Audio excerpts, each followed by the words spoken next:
And to night's sleepy tale, love blossoms like wild herbs, but magic stirs unseen, and ancient doorways open once more, bringing timeless kings who have come to claim what is theirs. As always, liking and subscribing would mean the world to me, as it'll help my story reach more people in need of a little magic. Now, cozy up and let's begin our journey. Twilight settled over the hills of Donegal like a whispered promise, the sky blushing deep orange and crimson as the midsummer sun began its slow descent. Long shadows stretched across the land, reaching like cool fingers towards a small cottage. Aileen and Conor's home. Humble it stood, but well kept, nestled at the edge of the village, where tilled fields gave way to wilder land, and the ancient forest began, a place the elders warned against entering after dark. Aileen knelt in her garden, slender fingers working among the herbs she tended with reverent care. Lavender, rosemary, and thyme scented the evening air, a soft fragrance both comforting and wild. As she worked, her auburn hair caught the breeze, glinting copper in the fading light. A soft melody escaped her lips, humming almost unconsciously, a tune older than memory. "You're humming again," Conor said, leaning against the rough-hewn doorframe, watching her. His voice, deep and rich with affection, carried easily across the small yard. Aileen looked up, a smile brightening her face, washing away the day's fatigue. "Am I? I hadn't noticed." She wiped soil from her hands onto her apron, the melody continuing softly under her breath. Conor crossed the yard towards her, his steps sure on the familiar earth. He offered his hand, and she took it, her fingers cool from the soil against his warmth. He pulled her gently to her feet, and then into his arms, holding her close for a moment, the scent of herbs clinging to her clothes, the fading sunlight warm on their skin. "That song," he murmured against her hair. "It's about them, isn't it? The fair folk?"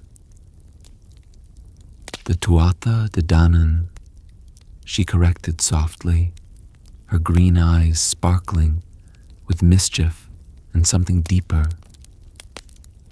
"A knowledge passed down through generations. The ancient ones who dwell beneath the hills." She tilted her head. "Not a wise choice of song on Midsummer's Eve. I know." Conor sighed, though his arms held her tight. "You know what the priest says about such tales?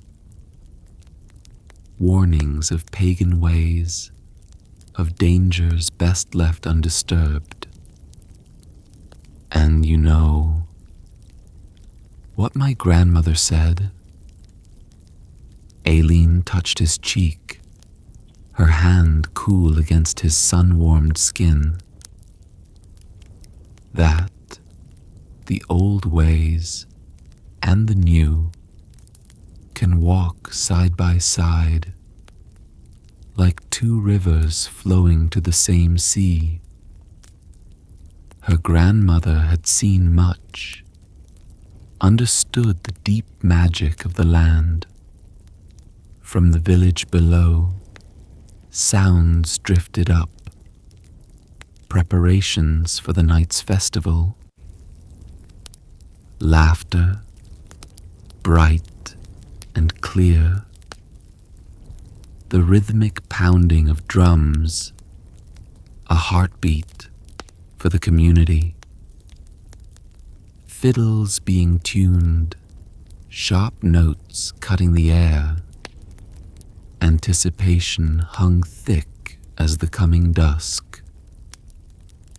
The Midsummer festival would begin at sundown, as it had for generations beyond counting. A night of fire and music, of dancing and storytelling. A night when the veil between worlds grew thin. "Will you sing tonight?" Conor asked, though he already knew the answer. Aileen's voice was renowned throughout the valley, clear as spring water, haunting as a winter's night. The villagers would demand it, as they always did. "If they ask," she replied, her modesty genuine, despite the power of her gift. "I've been practicing the old ballad about Queen Maeve and the cattle raid, and perhaps the one about the children of Lear, transformed into swans by their jealous stepmother." Conor shook his head, a half-smile playing on his lips.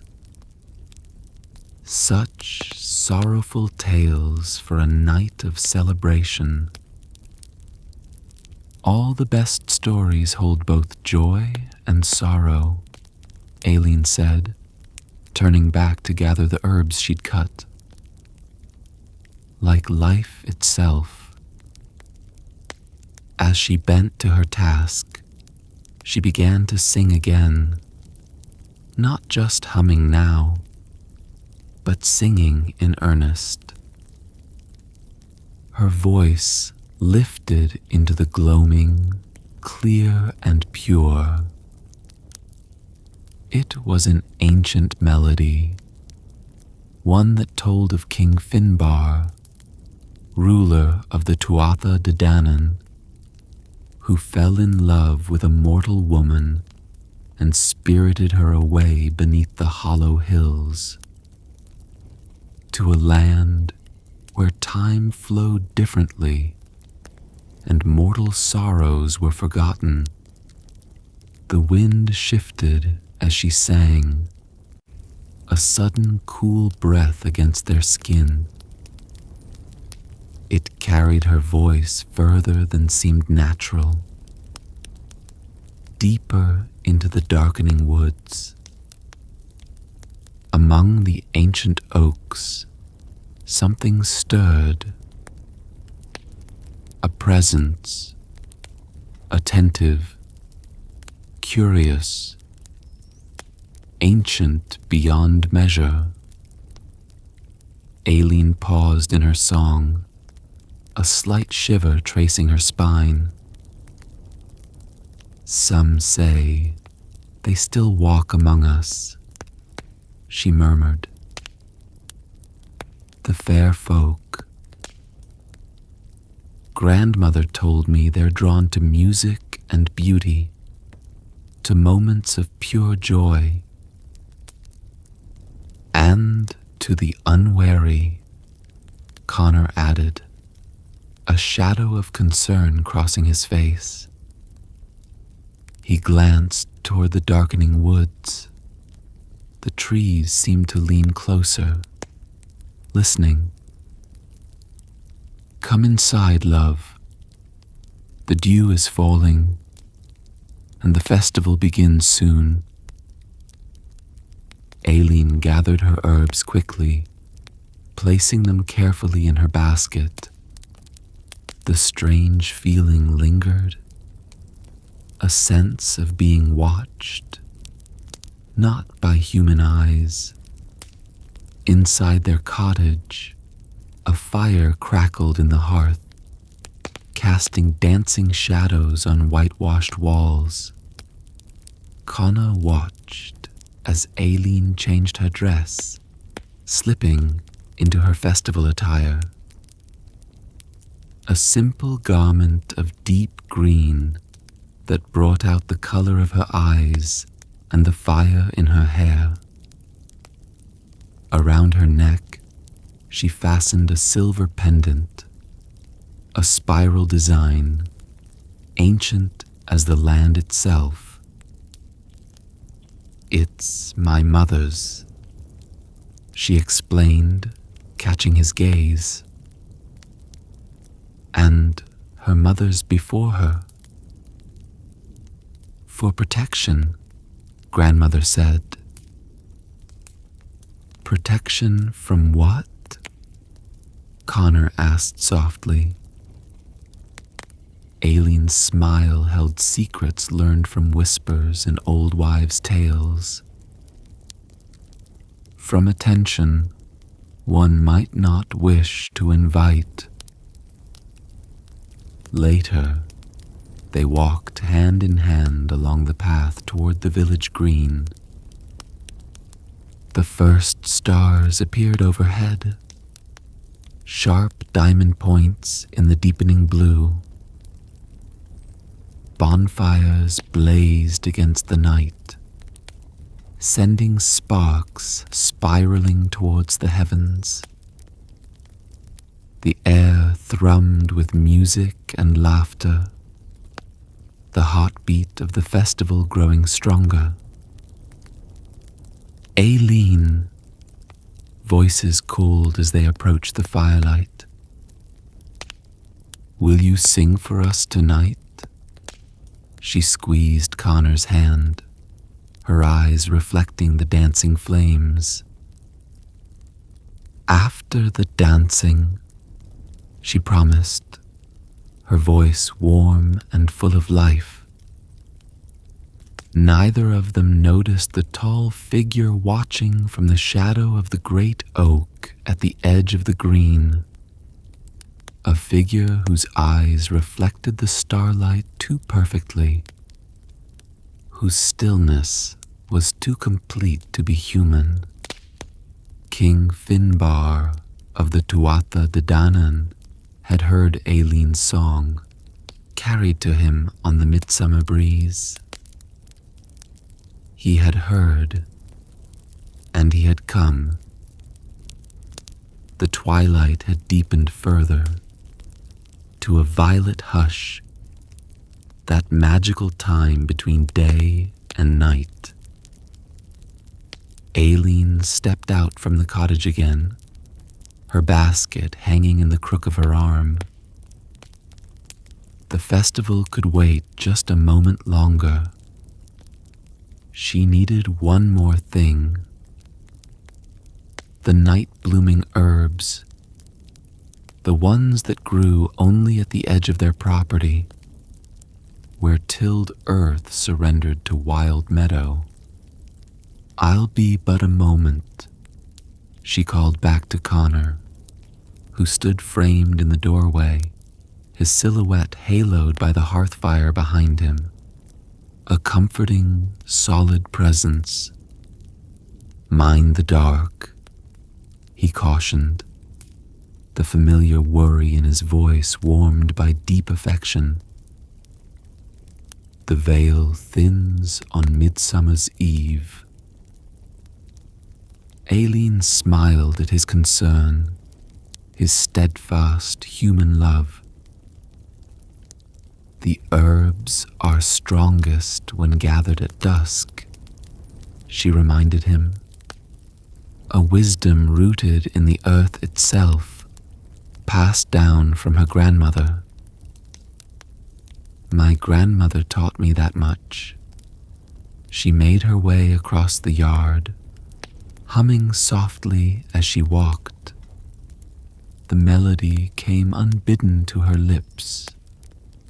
Another of the old songs, one that spoke of the Tuatha De Dannan, the ancient folk who had retreated beneath the hills when mortal men claimed Ireland's green lands. They were said to be beautiful beyond measure, immortal and capricious, watching the mortal world through eyes older than the stones themselves. She knelt among the tall grasses, fingers seeking the telltale white blossoms, flowers that only opened at twilight, giving their magic to the fading light. Her humming blossomed into song, words flowing from her like water from a hidden spring. It was an ancient lament of love between worlds, of a mortal woman who followed her immortal lover into the hollow hills, never to return. A story of beauty and sorrow intertwined. The notes of her song drifted upward, carried on the gentle evening breeze, stirring the leaves of the forest beyond, rising higher and higher until they pierced the veil, the fragile boundary, separating the mortal world from the realm of the Tuatha De Dannan. In that other world, so close, yet eternally apart, King Finnbhear stood motionless, his head tilted slightly, as if listening to a distant, irresistible call. Tall and regal he was, with eyes the color of winter ice and hair like polished silver thread. He commanded the attention of his glittering court easily, effortlessly. But now, something else commanded his. "My lord?" inquired one of his courtiers, a being of shifting light and shadow, noting the sudden stillness that had fallen over their king. Finnbhear raised a hand for silence, his eyes narrowed, focusing on the sound that filtered through the veil. A voice, a mortal voice, yet it carried something he had not heard in centuries, something pure and untainted, something that called to the oldest magic of his kind. "Do you hear it?" he asked, his voice soft, but holding the weight of mountains, the authority of ages. The assembled fair folk paused their revelry, their music faltering, their laughter dying. They listened. Some nodded, expressions showing surprise and faint wonder. "A mortal singer," one of them said. "A woman with dragonfly wings and eyes like jewels. A note of dismissal lingering in her musical voice. Mortals were fleeting, their songs brief sparks in the long night of immortality. Not merely a singer," Finnbhear corrected, his eyes gleaming with sudden sharp interest. His long fingers curled slightly, as if trying to catch the notes that drifted through the air. A voice that knows the old ways, that shapes power without knowledge of what it does. An unconscious magic, potent and rare. He moved then, gliding across the great hall of his underground palace, past walls of polished crystal that refracted starlight, across floors inlaid with precious metals unknown to mortal craft. His court watched in curious silence. Their immortal king stirred from centuries of languor.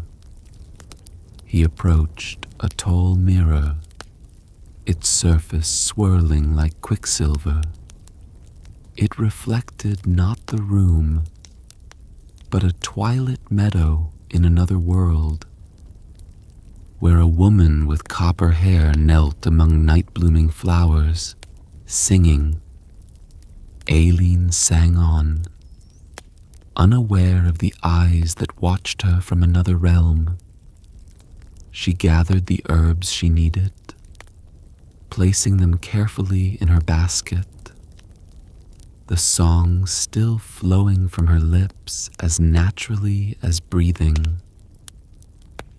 Power in the plants harvested at twilight, her grandmother had taught her. Power to heal, to soothe troubled dreams, to ward against harm. In his realm, Finnbhear watched, entranced. How long had it been since he had heard a mortal voice carrying such magic? Centuries, perhaps millennia. His own court had grown predictable, their immortal revelry a pale echo of the vibrant, fleeting passion mortal lives contained. I must have that voice in my court, he whispered, his breath fogging the surface of the magical mirror. Such a gift should not wither and die in the brief span of a human life. Behind him, his courtiers exchanged glances, surprise mingled with concern. Their king had not taken interest in the mortal realm for many long years. Not since the last time, which had ended in grief for both worlds. My lord, ventured his most trusted advisor, an ancient being whose form shifted like smoke. Remember the old laws. A mortal cannot be taken against their will, unless certain conditions were met. Finnbhear smiled, a cold and beautiful expression holding no true humor, only power and certainty. I remember the laws better than any, he said softly. I helped write them, but there are ways, always ways. He glanced back at the image in the mirror, Aileen rising to her feet, her song fading. Especially, he added, his voice dropping to a whisper,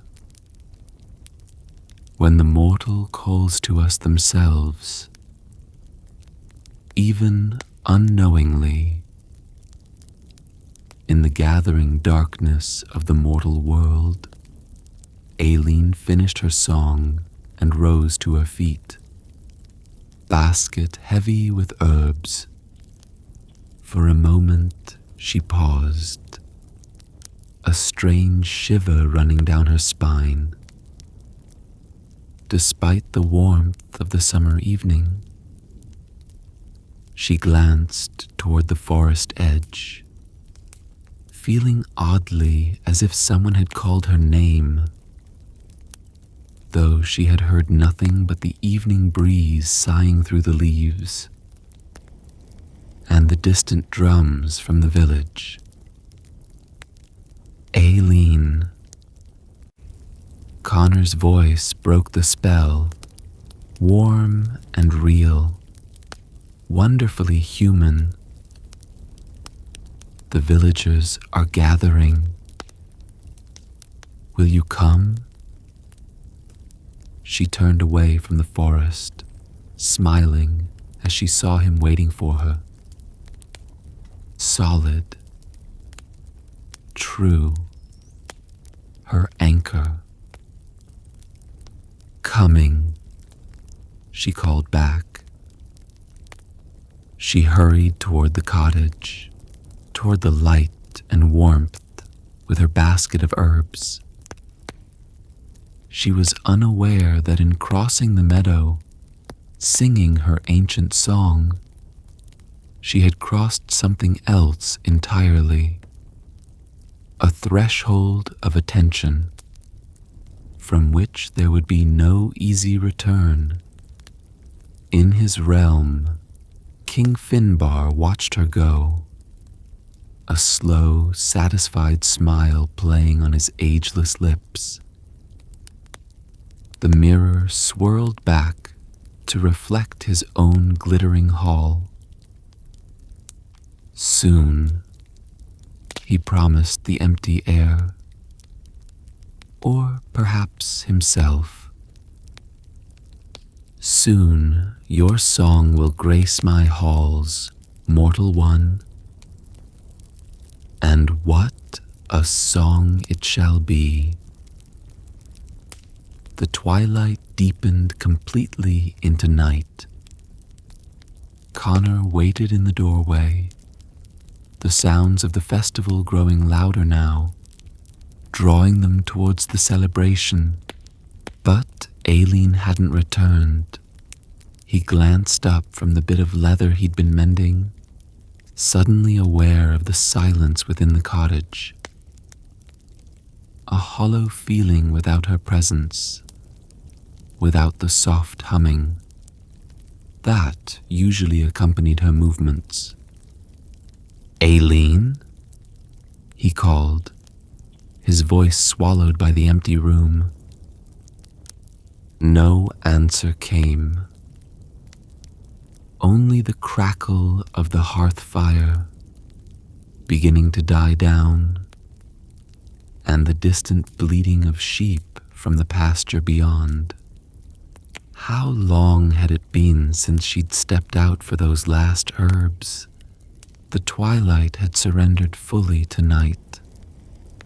Stars now pricked the darkening sky. Where there had been only deep blue when she left. Too long, far too long. Conor moved quickly to the doorway, scanning the yard that stretched toward the meadow's edge.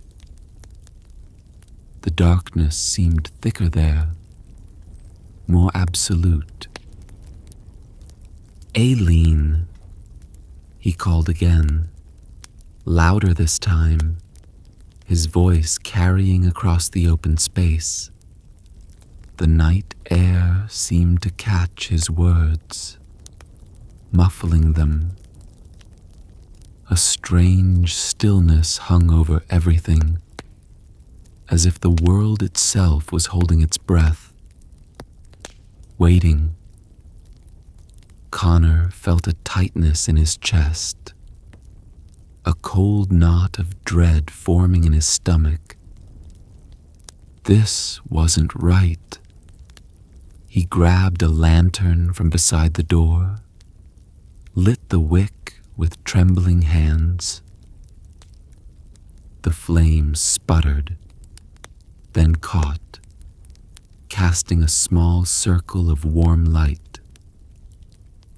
He strode into the gathering darkness, the lantern's glow pushing back the shadows, but they seemed to press in closer, just beyond its reach. He followed the narrow path, the one that led to where the night-blooming herbs grew. "She's just lost track of time," he muttered to himself, trying to quiet the growing unease, the fear that twisted in his gut, gathering more than she meant to. But the words felt hollow, false reassurance against a primal dread. He quickened his pace, the lantern swinging at his side, casting wild shadows that seemed to dance alongside him, mocking his fear. At the meadow's edge, he lifted the light higher, its glow falling upon the tall grasses stirred by a breeze he couldn't feel. "Aileen." His voice was tight with rising panic. The breeze carried no reply, only silence, deeper than any natural quiet. Conor moved deeper into the field, following the faint impression of footsteps in the grass. They led straight and true at first, then began to wander slightly, as if she had moved about searching for the specific plants she needed. And then they stopped, abruptly, in the middle of the meadow. Conor's breath caught in his throat. He raised the lantern higher still, his hand shaking. There, where Aileen's footprints ended, lay a perfect circle of pale mushrooms, gleaming with an eerie luminescence in the lantern light. A light not entirely their own. Beside the circle, overturned as if dropped in sudden haste or surprise, was her basket. Aileen's basket, her freshly gathered herbs spilled across the ground, their night-gathered potency now wasting in the damp earth. "No," he whispered, the word barely audible even to himself, a denial against the chilling certainty crashing down on him. "Number? No. No. No." His fingers trembled as he knelt beside the circle. He reached out to touch the basket. It felt ordinary. Woven rushes, familiar beneath his hand. Inside, tucked against the woven edge, he found it. A single strand of copper hair caught in the weave. Aileen's hair, unmistakable in its shade. Proof she had been here, moments ago. The mushroom ring seemed to pulse with an eerie light. That had nothing to do with his lantern. A fairy circle. The words screamed in his mind, dredged up from childhood tales told around winter fires.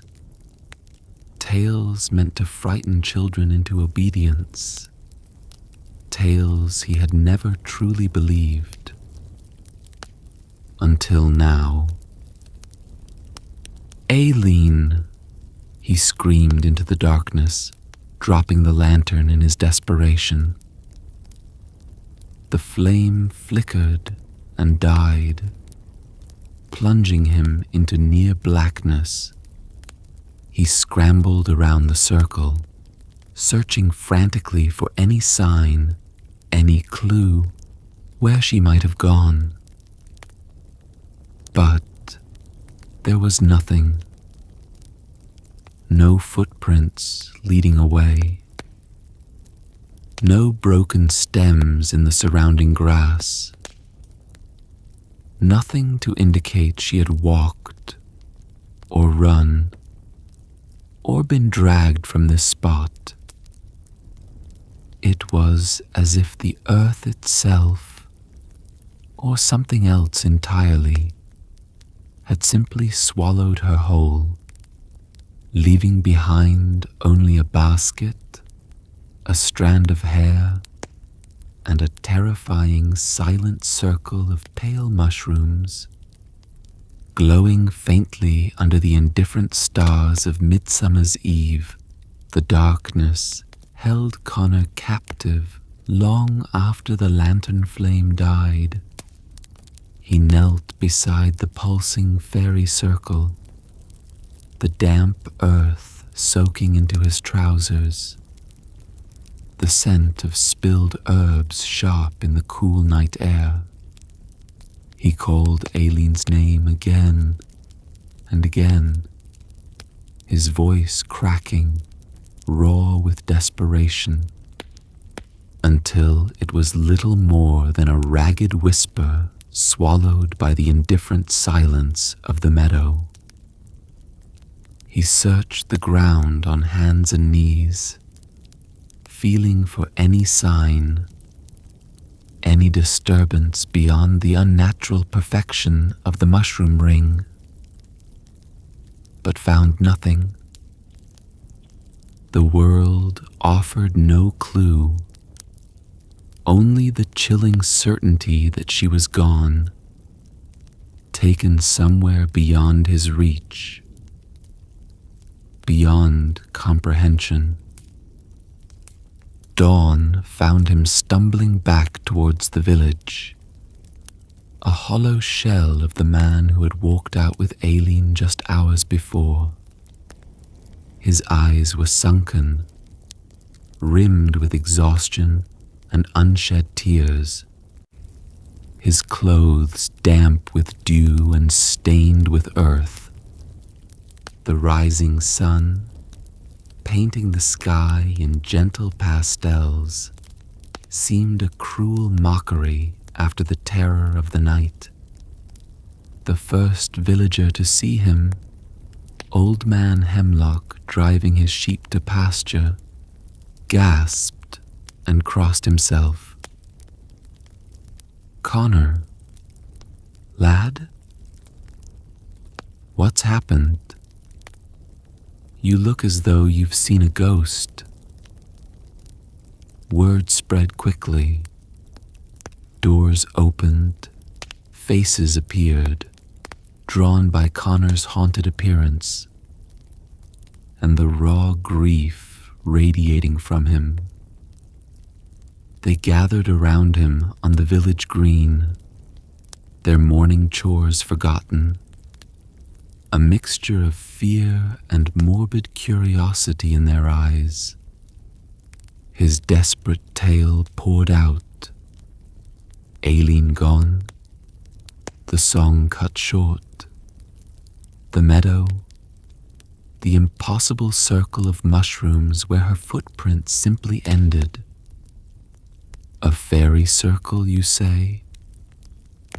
Old Bran muttered, his voice raspy with age. He leaned heavily on his gnarled staff, his milky eyes seeming to look past Conor, into the shadowed woods beyond the village.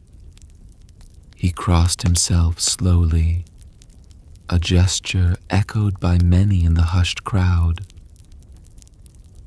And on Midsummer Eve, no less, a dangerous night. The gathered folk exchanged uneasy glances. Some made warding signs with their hands. Others whispered prayers under their breath, the old fears surfacing like monsters from a half-forgotten pond. "What are you saying?" Conor demanded, grabbing the old man's arm, his voice raw with fear and exhaustion. "Speak plainly. What does it mean?" Old Bran, his face a map of wrinkles etched by 90 winters, gently removed Conor's hand. The crowd parted for him, deferring to the village elder with unconscious respect. "The fair folk," he said softly, his gaze still fixed on some distant point only he could see. "The Tuatha De Dannan. On Midsummer night, the veil between our world and theirs is at its thinnest. They can reach through if they've a mind to." He paused, laying a gnarled hand on Conor's shoulder, the touch surprisingly steady. "If your Aileen was singing, as she often does, and if her song pleased them." He let the words trail off, the implication hanging heavy in the morning air. "You're saying she was taken?" Conor's voice cracked with disbelief, the idea warring with the terrifying reality he had witnessed. By fairies? "Not fairies as children's tales would have it," Bran corrected sternly, his eyes finally meeting Conor's. "The Tuatha are ancient and powerful.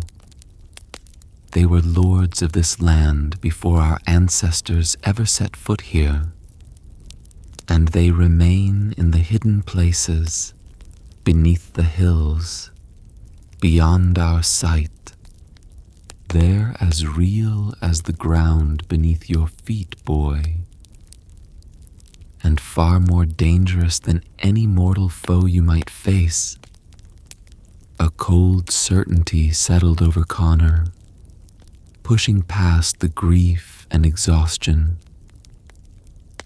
He had felt something in that meadow, standing beside the fairy circle. A presence, a watching, a hunger that seemed to whisper in the darkness. It wasn't madness.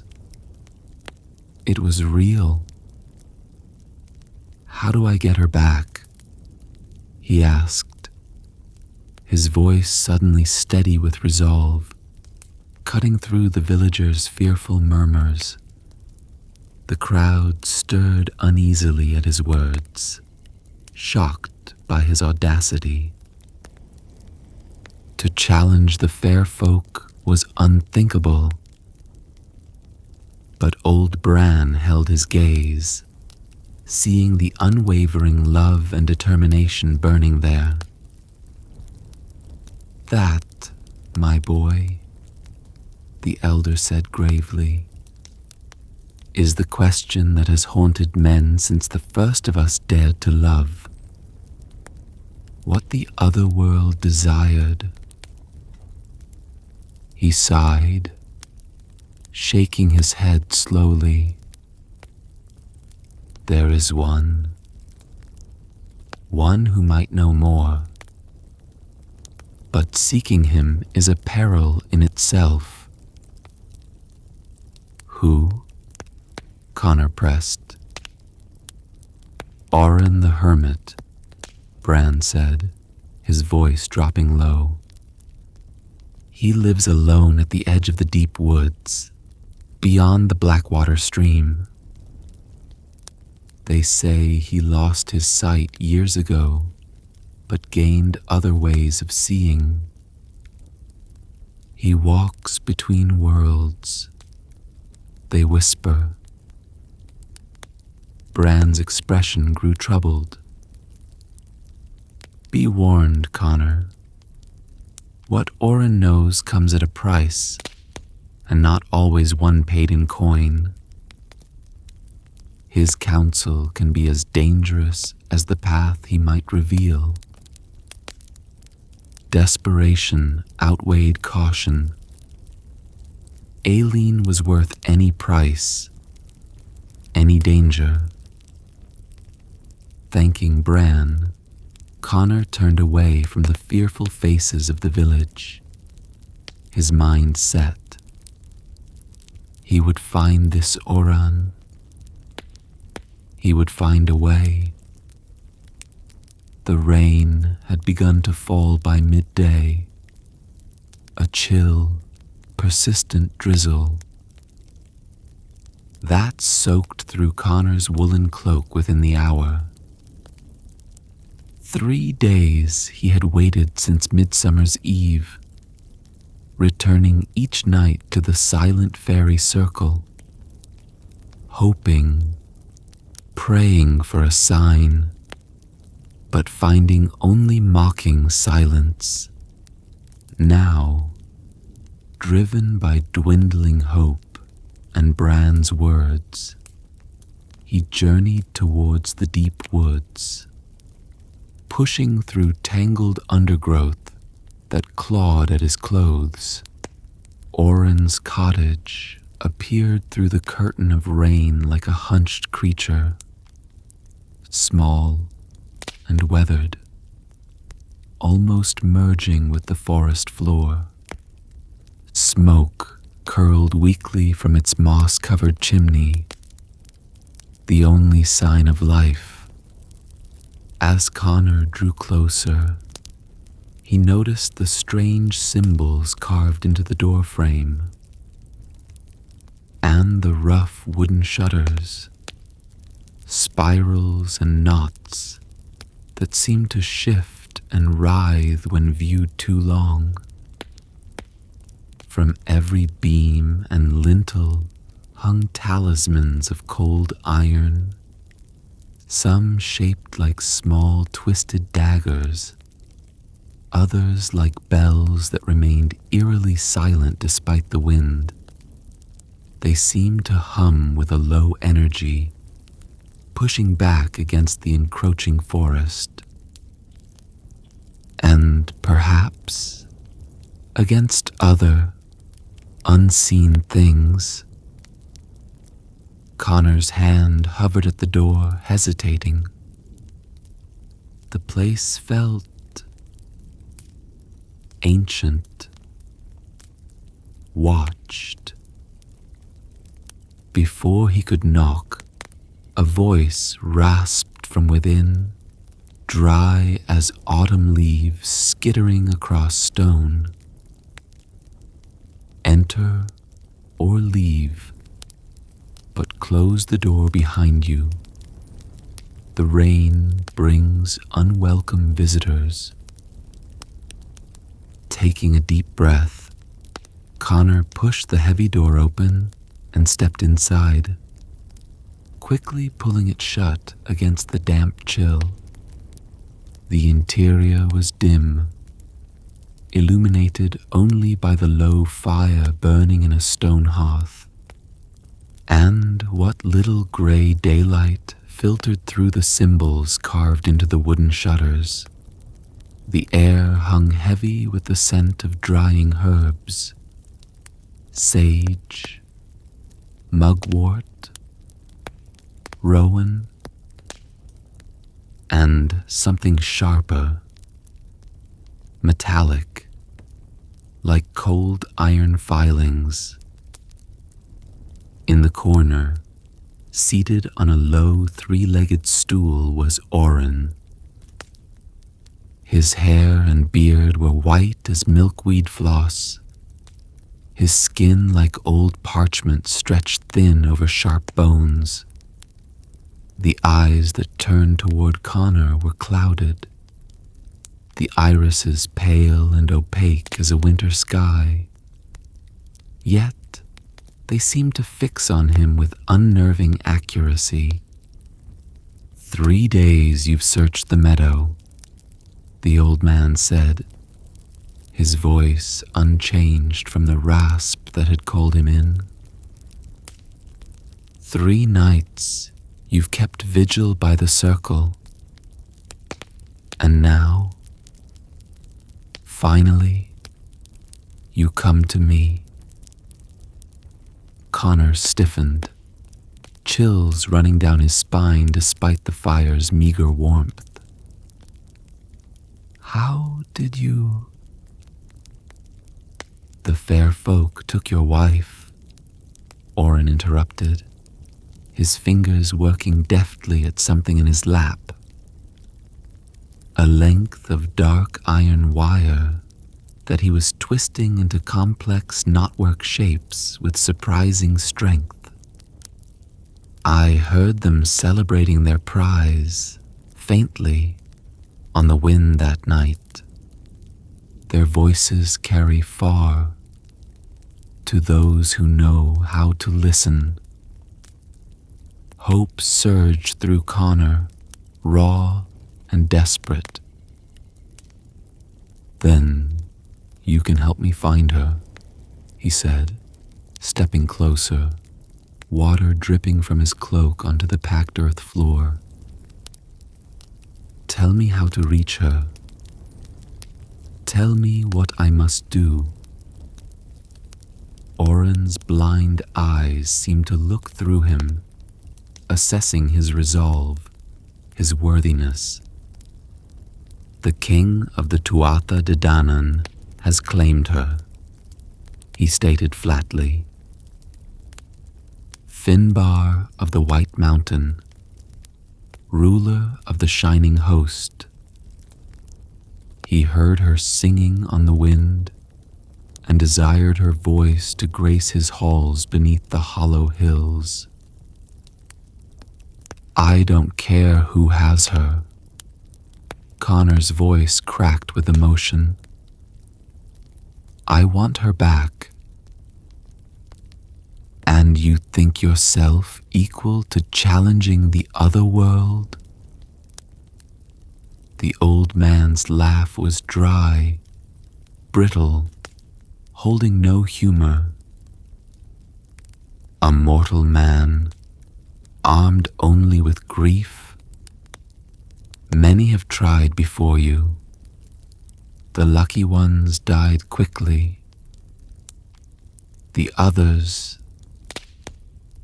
He left the thought unfinished, letting the silence hang heavy. What choice do I have? Conor demanded, kneeling before the hermit, urgency overriding pride.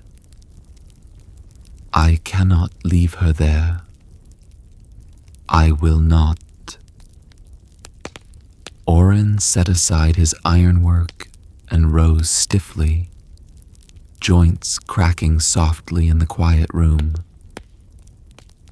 He moved to a shelf crowded with clay jars, leather pouches, and bundles of dried plants, his fingers finding what he sought with unerring precision, despite his lack of sight. There is a way, he said quietly, his tone shifting from cynicism to something more serious. Not an easy one, not a safe one, but a way nonetheless. He turned, holding out a small, tightly stitched leather pouch. The Tuatha prize beauty and skill above all else. Their king surrounds himself with what he considers perfect. Treasures, crafts, but most especially, living gifts. music, poetry, song.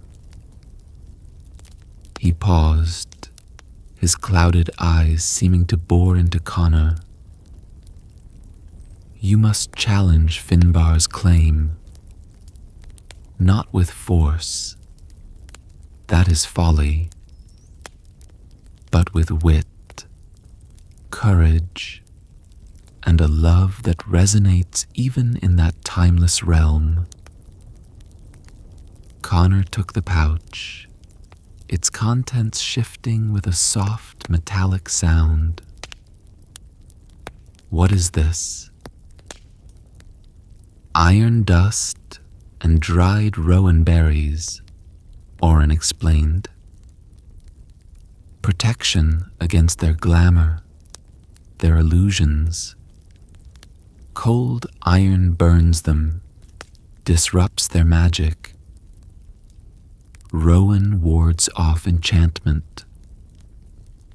Without these, you'll forget why you came the moment you cross the threshold. You'll become lost in their beauty, ensnared by their songs. Oren's expression grew grave, the lines on his face deepening. But remember this, Conor. In the Otherworld, nothing is as it seems. Time flows like water in flood, swift and unpredictable. What seems freely given often carries the heaviest price. Never, never eat their food nor drink their wine, no matter how tempting. A single bite, a single sip binds you to their realm forever. He placed a hand, surprisingly strong, on Conor's arm. Finnbhear's power is tied to the land, the seasons. Midsummer, when he took her, his magic was strong. You must enter when the moon is full, 3 nights from now. That is when the doorway you must seek, the great mound at Brug na Boyne, may open to the right words.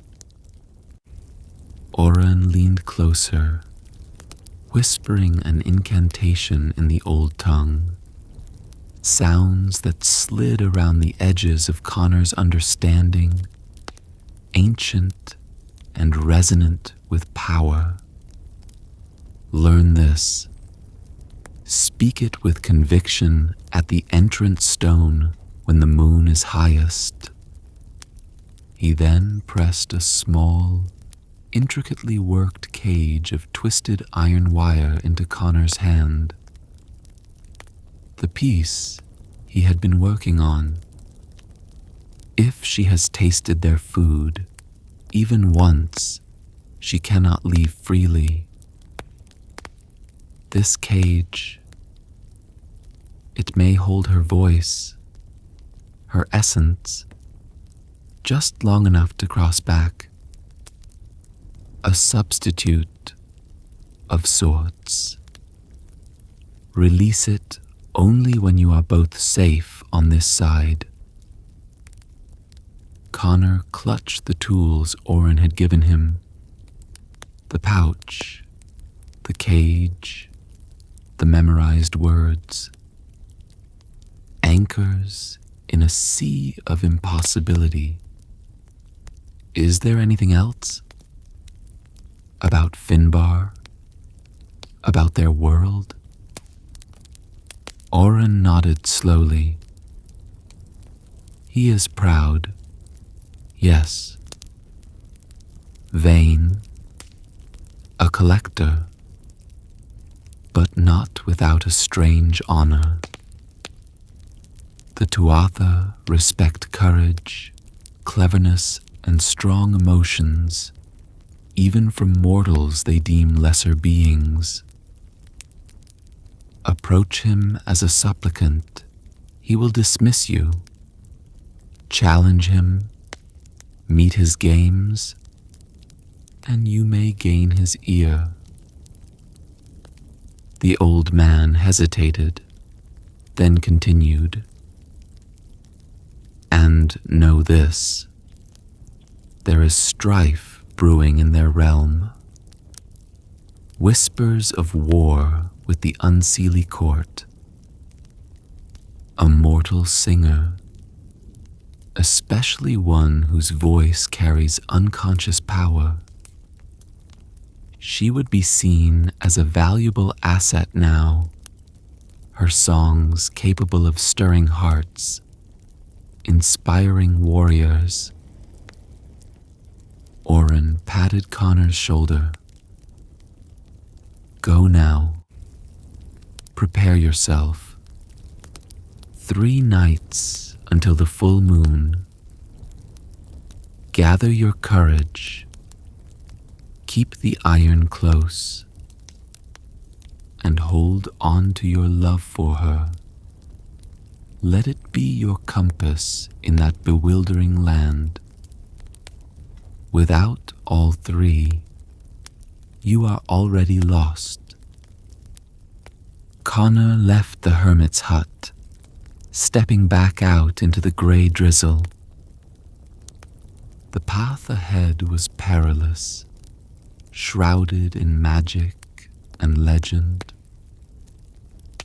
But armed with Oren's stark counsel and the weight of iron in his hand, he felt not hope, perhaps, but the first flicker of fierce, unwavering determination. He would face the king of the fairies.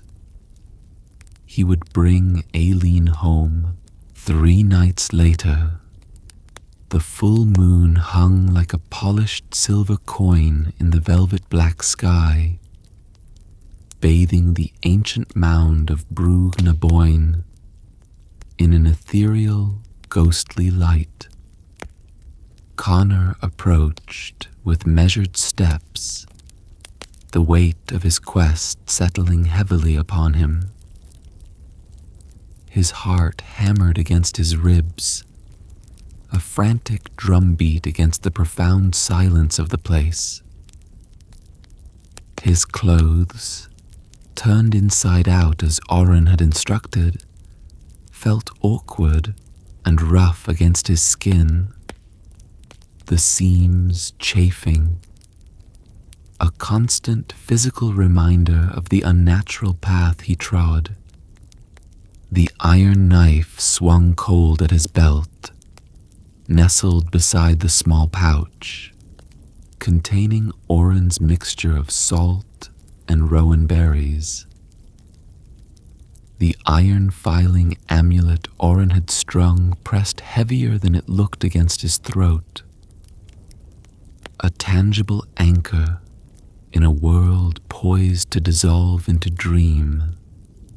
Each step closer to the great mound seemed to take more effort than the last, as if the very air resisted his intrusion, humming with an ancient, slumbering power.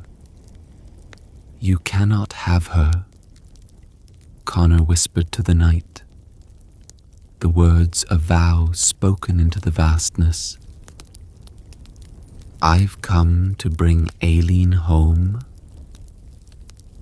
The fairy mound rose before him, a perfect hemisphere of earth and hidden stone, far larger up close than it appeared from a distance. What seemed merely a grassy hill to most eyes now pulsed with a faint, internal luminescence.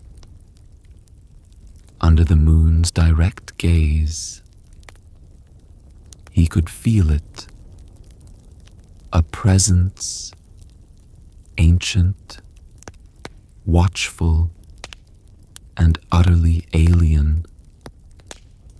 This was no simple hill. It was a doorway. Positioning himself before the massive, intricately carved entrance stone, Conor waited, his breath held captive in his chest, until the moon crested the exact zenith of the sky overhead, its light striking the stone with blinding intensity. This was the moment Oren had described. Closing his eyes, focusing his entire being on Aileen, on his love and resolve, he spoke the incantation Oren had taught him. The words felt foreign, yet strangely familiar on his tongue, sliding from his lips like a half-remembered dream, resonant with forgotten power. A oskailt geata, idir saolta, me yaratas tsead dul isteash. Open gate between worlds, I request leave to enter. The ground shuddered beneath his feet, a low tremor that vibrated up through the soles of his boots. A cold wind swept up from nowhere, carrying impossible scents. Wild honey, crushed mint, and blossoms utterly unfamiliar, intoxicating and strange. Conor opened his eyes. The surface of the great entrance stone rippled like water disturbed by a thrown pebble, the intricate carvings blurring and reforming. Gods, preserve me, he breathed, steeling himself. He forced his feet forward, pushing against an unseen resistance. The stone parted around him like thick mist. One step, and he was still in the cold, familiar air of the mortal world, the moon shining on the damp grass. Another step, and the air changed instantly, growing thicker, warmer, sweeter, charged with an energy that made the hairs on his arms stand on end.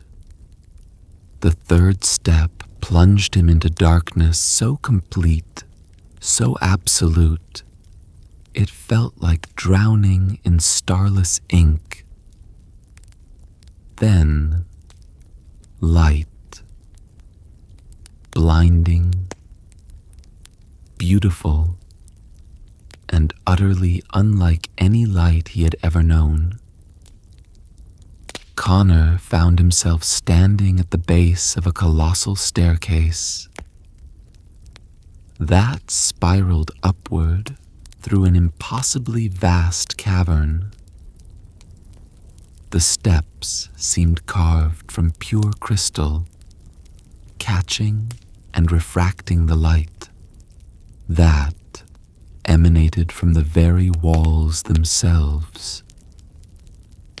The cavern walls glittered with embedded gemstones larger than his fist, shifting lazily through a spectrum of colors: sapphire melting into emerald, ruby brightening to diamond, opal swirling with captured fire. Flowers unlike any earthly bloom grew from crevices in the stone, their petals translucent and chiming softly, like tiny glass bells when stirred by an unfelt breeze. The air hummed with latent magic. "Welcome, mortal," came a voice like distant, perfectly tuned bells. A slender figure descended the staircase towards him, moving with liquid grace. It was shaped like a man, yet clearly wasn't. Taller, more elegant, with features too symmetrical, too perfect to be human. Its skin held a faint blue luminescence, and its hair flowed around its shoulders like liquid silver, unbound by gravity. Few of your kind find their way here with purpose, the figure said, stopping a few steps above Conor. It studied him with eyes that changed color with each slow blink. Amethyst, then gold, then the green of deep moss. Most stumble in by accident. They leave changed, if they leave at all. Conor's hand moved instinctively, protectively, to the cold iron knife at his belt. The gesture did not go unnoticed. "I seek my wife," he stated, keeping his voice steady despite the awe and fear warring within him. "Her name is Aileen. She was taken by King Finnbhear." The figure's laugh rippled through the crystalline air, a sound like falling water, beautiful yet unsettling. "Bold. You name the king so casually, here in his own domain." It circled Conor slowly, taking in his reversed clothing with an expression of faint amusement. "You've been well counseled, it seems. That iron at your belt marks you as noteworthy. Dangerous to some here. Will you take me to her?" Conor demanded, refusing to be drawn into games. "Or tell me the way." "Time moves differently here, mortal," the guide replied, tilting its head, as if listening to some distant calculation only it could perceive. "Your wife arrived." A pause. "Perhaps a season ago, by our reckoning. A spring, a summer, an autumn has passed since her song first graced these halls." "A season?" Conor felt the blood drain from his face. The 3 days of his desperate search felt like an eternity. But a whole season? "She's been gone only days in my world." 7 days or 7 seasons. Such measurements mean little here. The figure gestured vaguely up the endlessly spiraling staircase. "The king's court lies at the heart of our realm, beyond the whispering falls and the shadow wood. Follow this path if you dare."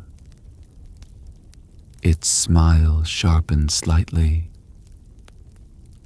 "But heed me well. Step carefully between what seems real and what merely wishes to be. The unwary find themselves wandering for eternity in pleasant, empty loops. As if to illustrate the point, the crystal staircase before them rippled. Sections seemed to fade into mist, while others solidified in different positions. The path ahead constantly shifting, unstable. How can I walk a path that won't stay still? Conor asked, frustration mixing with his fear. The figure smiled again, revealing teeth that were perfectly formed, but perhaps just a fraction too white, too sharp. That, mortal, is the first real question you've asked. It pointed a long, elegant finger towards Conor's chest, where Orin's amulet hung beneath his tunic. Trust what you brought with you from your own world. Trust its weight, its coldness. Do not trust the temptations you find here. With that enigmatic advice, the figure dissolved into a shimmering mist that smelled faintly of cinnamon and starlight, leaving Conor alone at the base of the impossible shifting staircase. Above him, colors swirled and blended in patterns that made his eyes ache if he looked too long. Music, faint and seductive, drifted down from unseen heights. Somewhere in this labyrinthine, beautiful, terrifying realm, Aileen waited, perhaps forgetting him, perhaps not even knowing she needed rescue. He took a deep breath, the strange, sweet air filling his lungs. Courage, iron, and love, Orin had said. He clutched the amulet, its familiar coldness a comfort. Placing his foot firmly on the first crystal step, he felt it solidify beneath his boot as the iron amulet grew momentarily warm against his skin. The journey into the heart of the Otherworld had begun. He ascended, step by careful step. The landscape, visible through the crystalline walls, shifted with each turn of the stairs. The vast cavern gave way to rolling hills stretched beneath a sky that couldn't exist underground. Painted in hues of impossible lavender and dusky amber that no earthly sunset had ever worn. Trees with bark of polished copper and leaves of thin, shimmering glass lined his perceived path, their branches tinkling a melody that seemed almost familiar.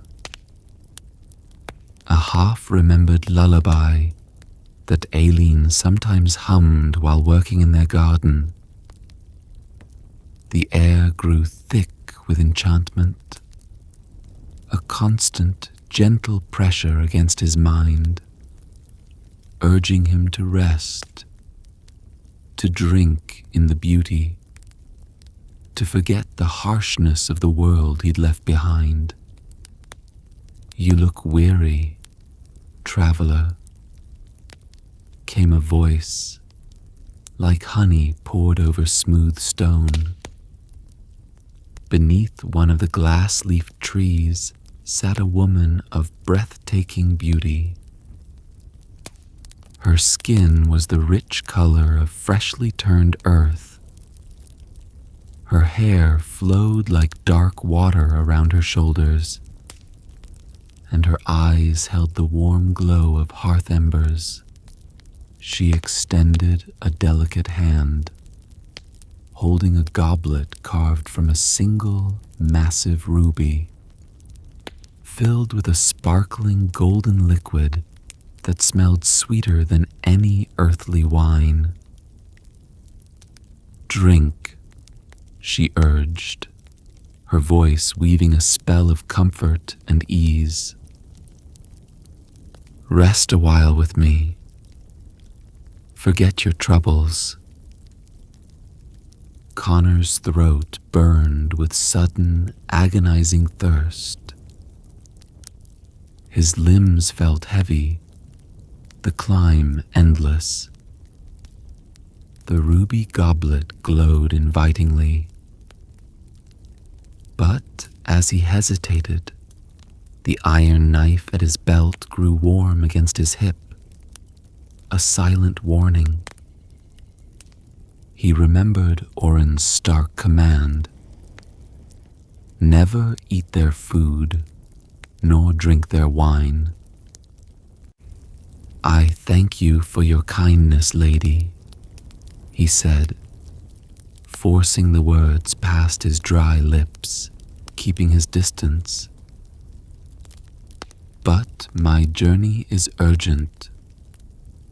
I must continue."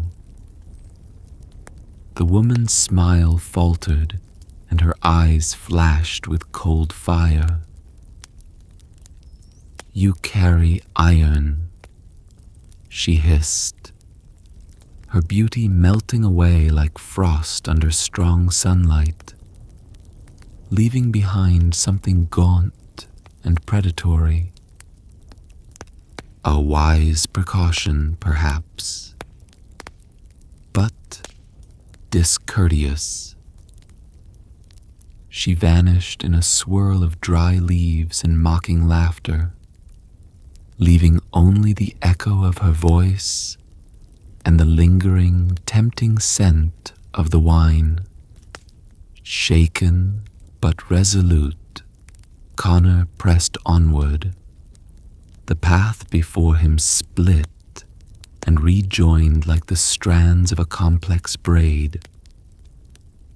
Flowers erupted from the earth around his feet, strange, luminous blossoms with faces at their centers that turned slowly to follow his movement. Their petals parted, and they began to sing in high, clear voices like those of children, a lulling, hypnotic chorus. The song wove a spell of drowsiness, promising peaceful, dreamless sleep, pulling at his eyelids, dragging at his limbs. He stumbled, his resolve wavering under the gentle assault. But the cold press of the iron amulet against his skin cut through the enchantment like a sharp knife, clearing his head, reminding him of his purpose. He pushed through the singing flowers, their music turning discordant and angry. As he passed beyond their reach, he came to a crossroads where three paths diverged under a sky shifting from amber to a deep, star-flecked violet. A large raven perched silently on a signpost carved with swirling, unreadable symbols. The bird's eyes glinted with an intelligence far beyond any natural creature. It tilted its head as Conor approached. "Lost, Iron Bearer?" The raven croaked, its voice surprisingly human-like. "The king's court lies beyond the shadow wood."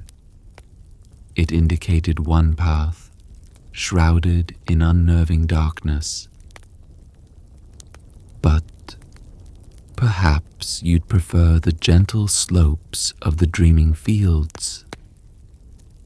It nodded towards another path, bathed in soft, inviting light. A much pleasanter journey, I assure you. Which way leads true? Conor demanded, gripping the hilt of his knife. The raven tilted its head, regarding him with ancient amusement. All paths lead somewhere, mortal. Whether they lead where you wish to go, that is the question. And whether you'll recognize your destination when you arrive. Oren's words echoed in his mind. Nothing is as it seems. The path of light felt like a trap, an illusion designed to lead him astray. Shadows in this realm might hold more substance, more honesty. Without waiting for further riddling, Conor chose the path that seemed darkest, the one leading into the foreboding Shadowwood. The raven let out a soft, chuckling croak as he passed beneath its perch. The Shadowwood lived up to its name. Ancient trees loomed like skeletal sentinels, their branches gnarled and bare, though the air was warm. Their shadows lay thick upon the ground, falling in directions that defied the dim light source. In the violet sky above, and these shadows, they moved independently of the trees that cast them. They stretched and flowed like pools of ink, reaching with grasping, wispy fingers toward Conor as he passed. Mortal flesh, they whispered, their voices dry and rustling like autumn leaves stirred by a cold wind. Warm blood, sweet memories, give them to us. One shadow detached itself from the base of a twisted oak and flowed rapidly towards him, brushing against his arm. Ice shot through his veins at the contact, a paralyzing cold that threatened to stop his heart. But in the same instant, the shadow recoiled with a thin, high shriek, pulling back as if burned. Conor realized it had touched the seam of his inside-out sleeve, where Oren had instructed him to sow a few grains of iron dust. Iron bearer, the shadows hissed to one another, retreating into the deeper gloom. Leave him. He carries the cold bane. Too dangerous. Conor hurried through the rest of the wood, the whispers fading behind him, his heart pounding from the encounter. Beyond the last line of menacing trees, the landscape opened dramatically. He found himself at the edge of a vast moonlit meadow.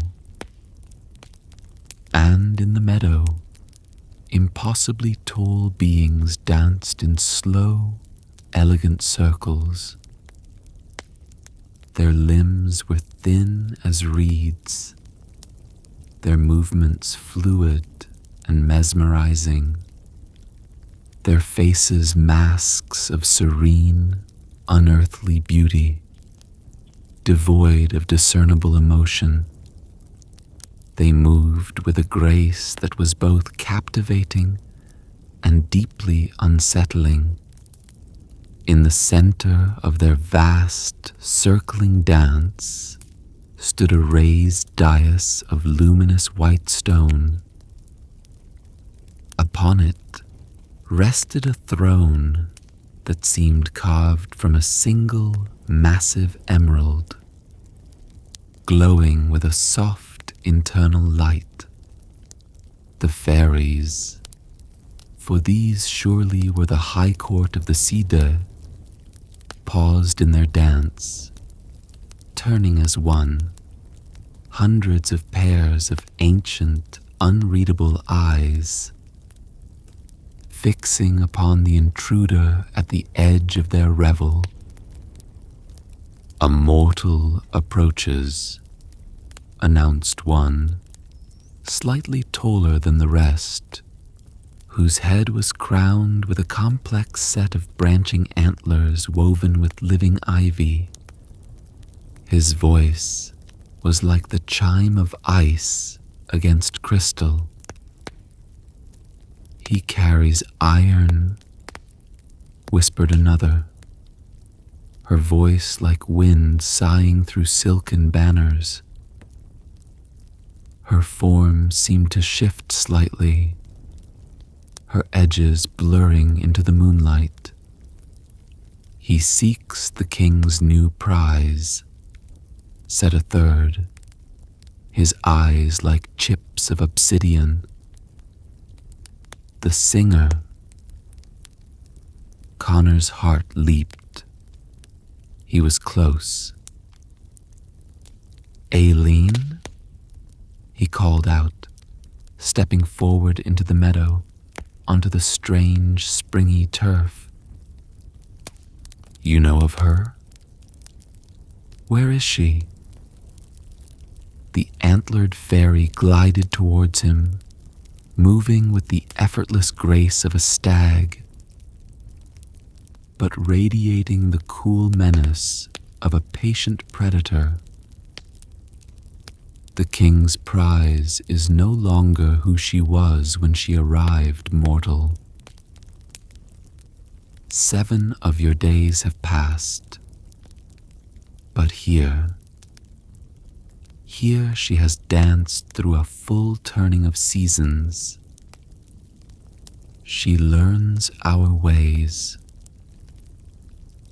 I've come to take her home," Conor said, planting his feet firmly, standing his ground.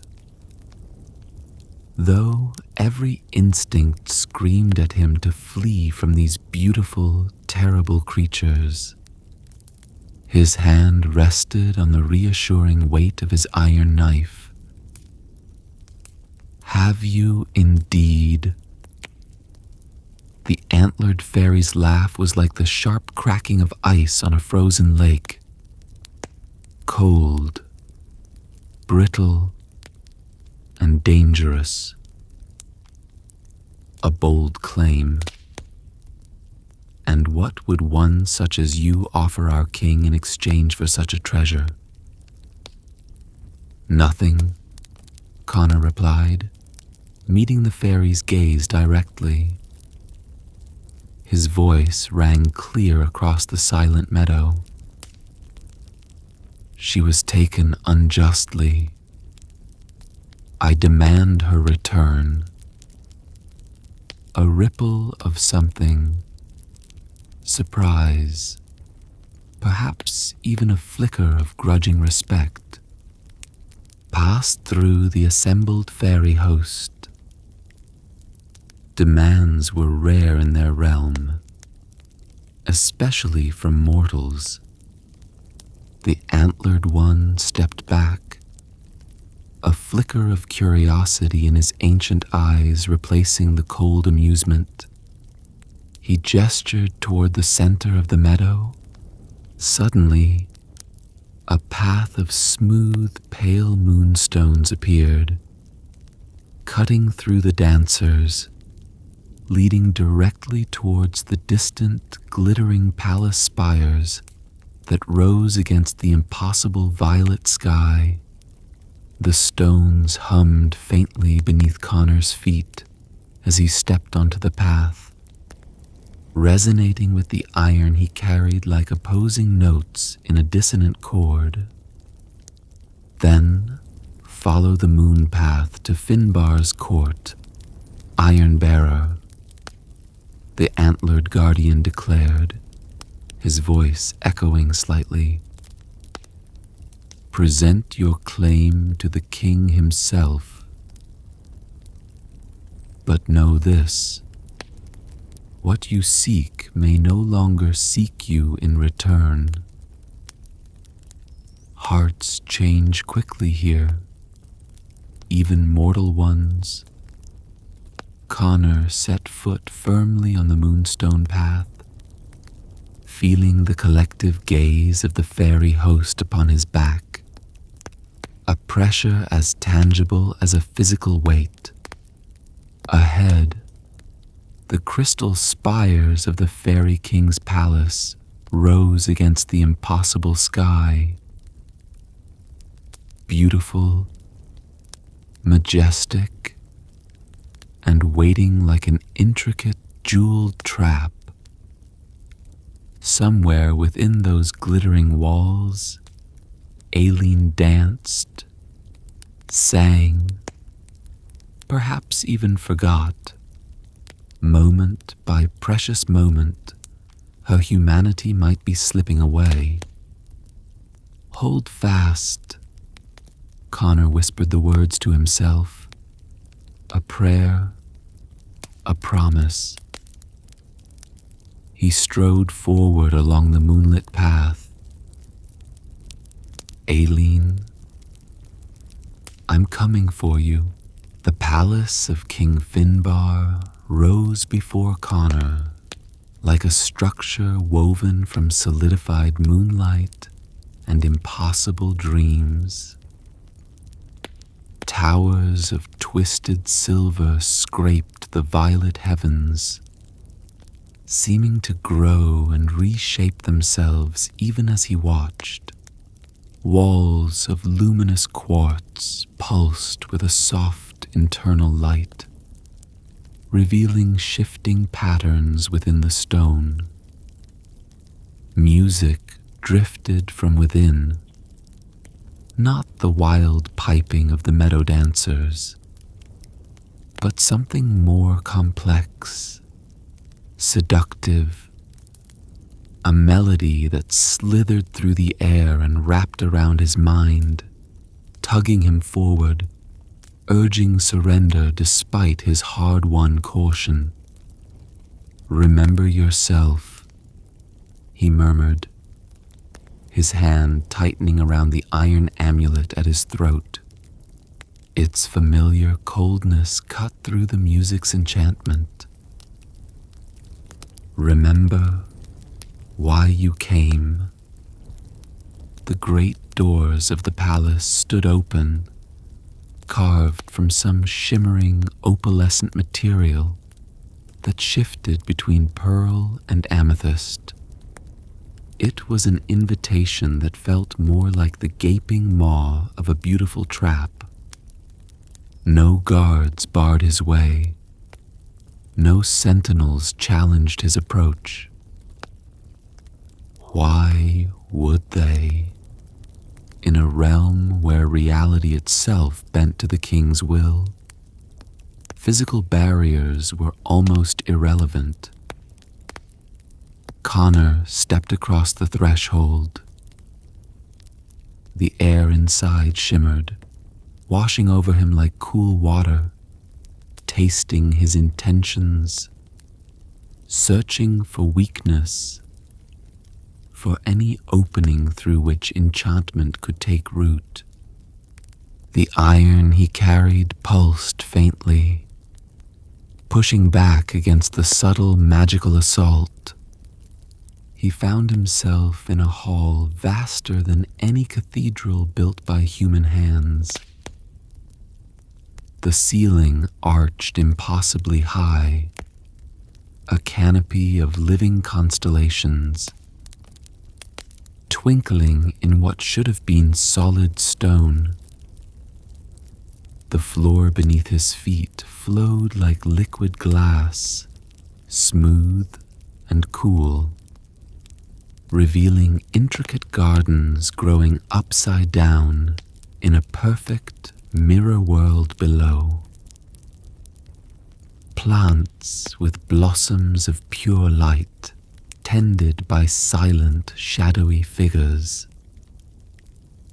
The Tuatha De Dannan, the high court of the fair folk, moved through the hall in elaborate swirling patterns, a river of unearthly beauty and subtle menace. Some appeared almost human, save for their impossible grace, the faint glow that outlined their forms, and eyes that held the wisdom and weariness of millennia.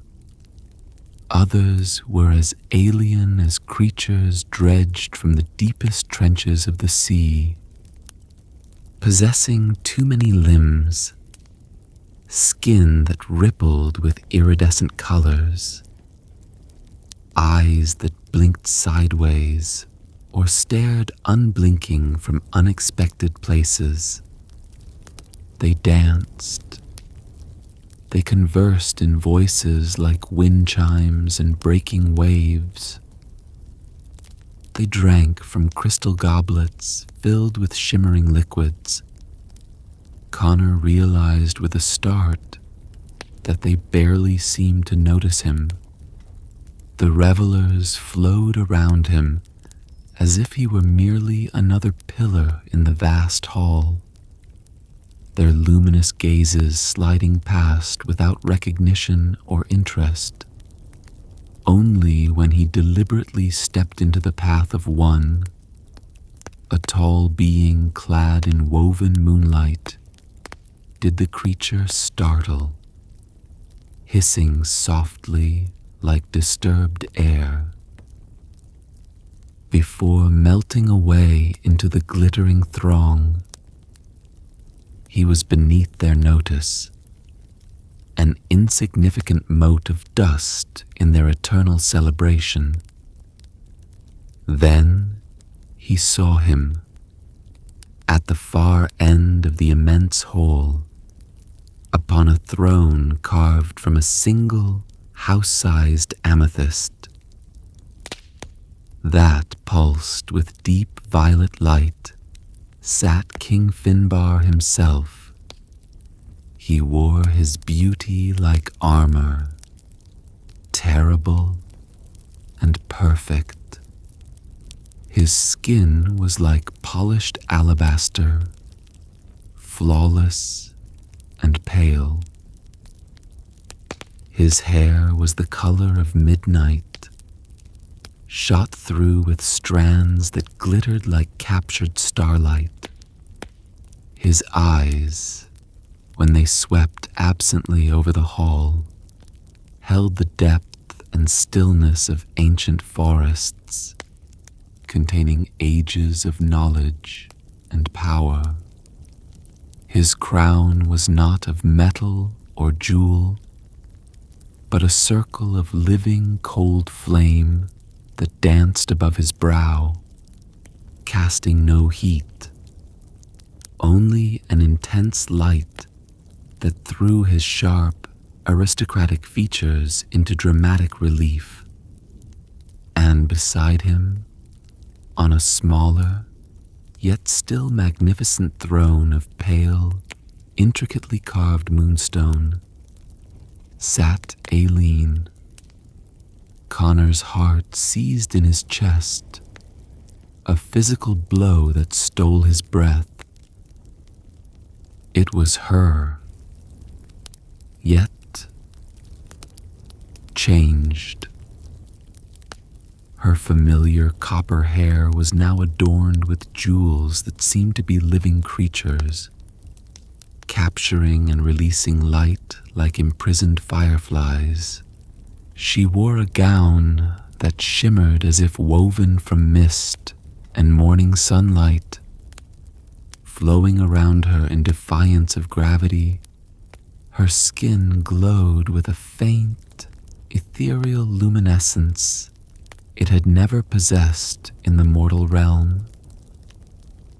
she looked simultaneously more beautiful and less human than he remembered. Her eyes, once the warm brown of familiar earth, now held flecks of shimmering gold, and they gazed out over the fairy revel with a distant, serene expression he didn't recognize. As Conor watched, frozen, Finnbhear gestured languidly. Aileen rose, moving with a newfound fluid grace that echoed the movements of the Fae around her. The murmuring music of the hall stilled instantly, all attention focusing on her. When she opened her mouth to sing, her voice filled the vast space, clear and resonant, pure as liquid silver, possessing a power and ethereal quality no purely human throat should produce. It was heartbreakingly beautiful. Yet beneath the unearthly beauty of the melody, Conor strained to listen, pushing past the enchantment. And he heard it. Faint echoes of the folk songs she'd sung by their own hearth on cold winter nights. Fragments of the lullabies she'd hummed while tending her garden. Hints of the tunes she'd practiced for the children they had dreamed of having. Her soul was still in there, buried beneath the fairy glamour. And then, there it was. As she held a particularly long, clear note, a single tear escaped her eye. It traced a shimmering path down her cheek, catching the light like a falling diamond, before dropping silently to the liquid glass floor, where it crystallized instantly into a tiny, perfect jewel of sorrow. "She remembers," Conor whispered, the words catching in his throat, hope surging through him like a tidal wave. "She's still Aileen."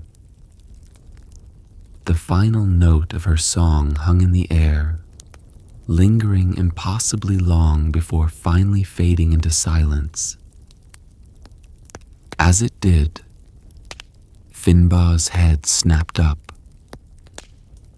His gaze, sharp and piercing, swept across the hall, bypassing his own courtiers, and fixed directly on Conor.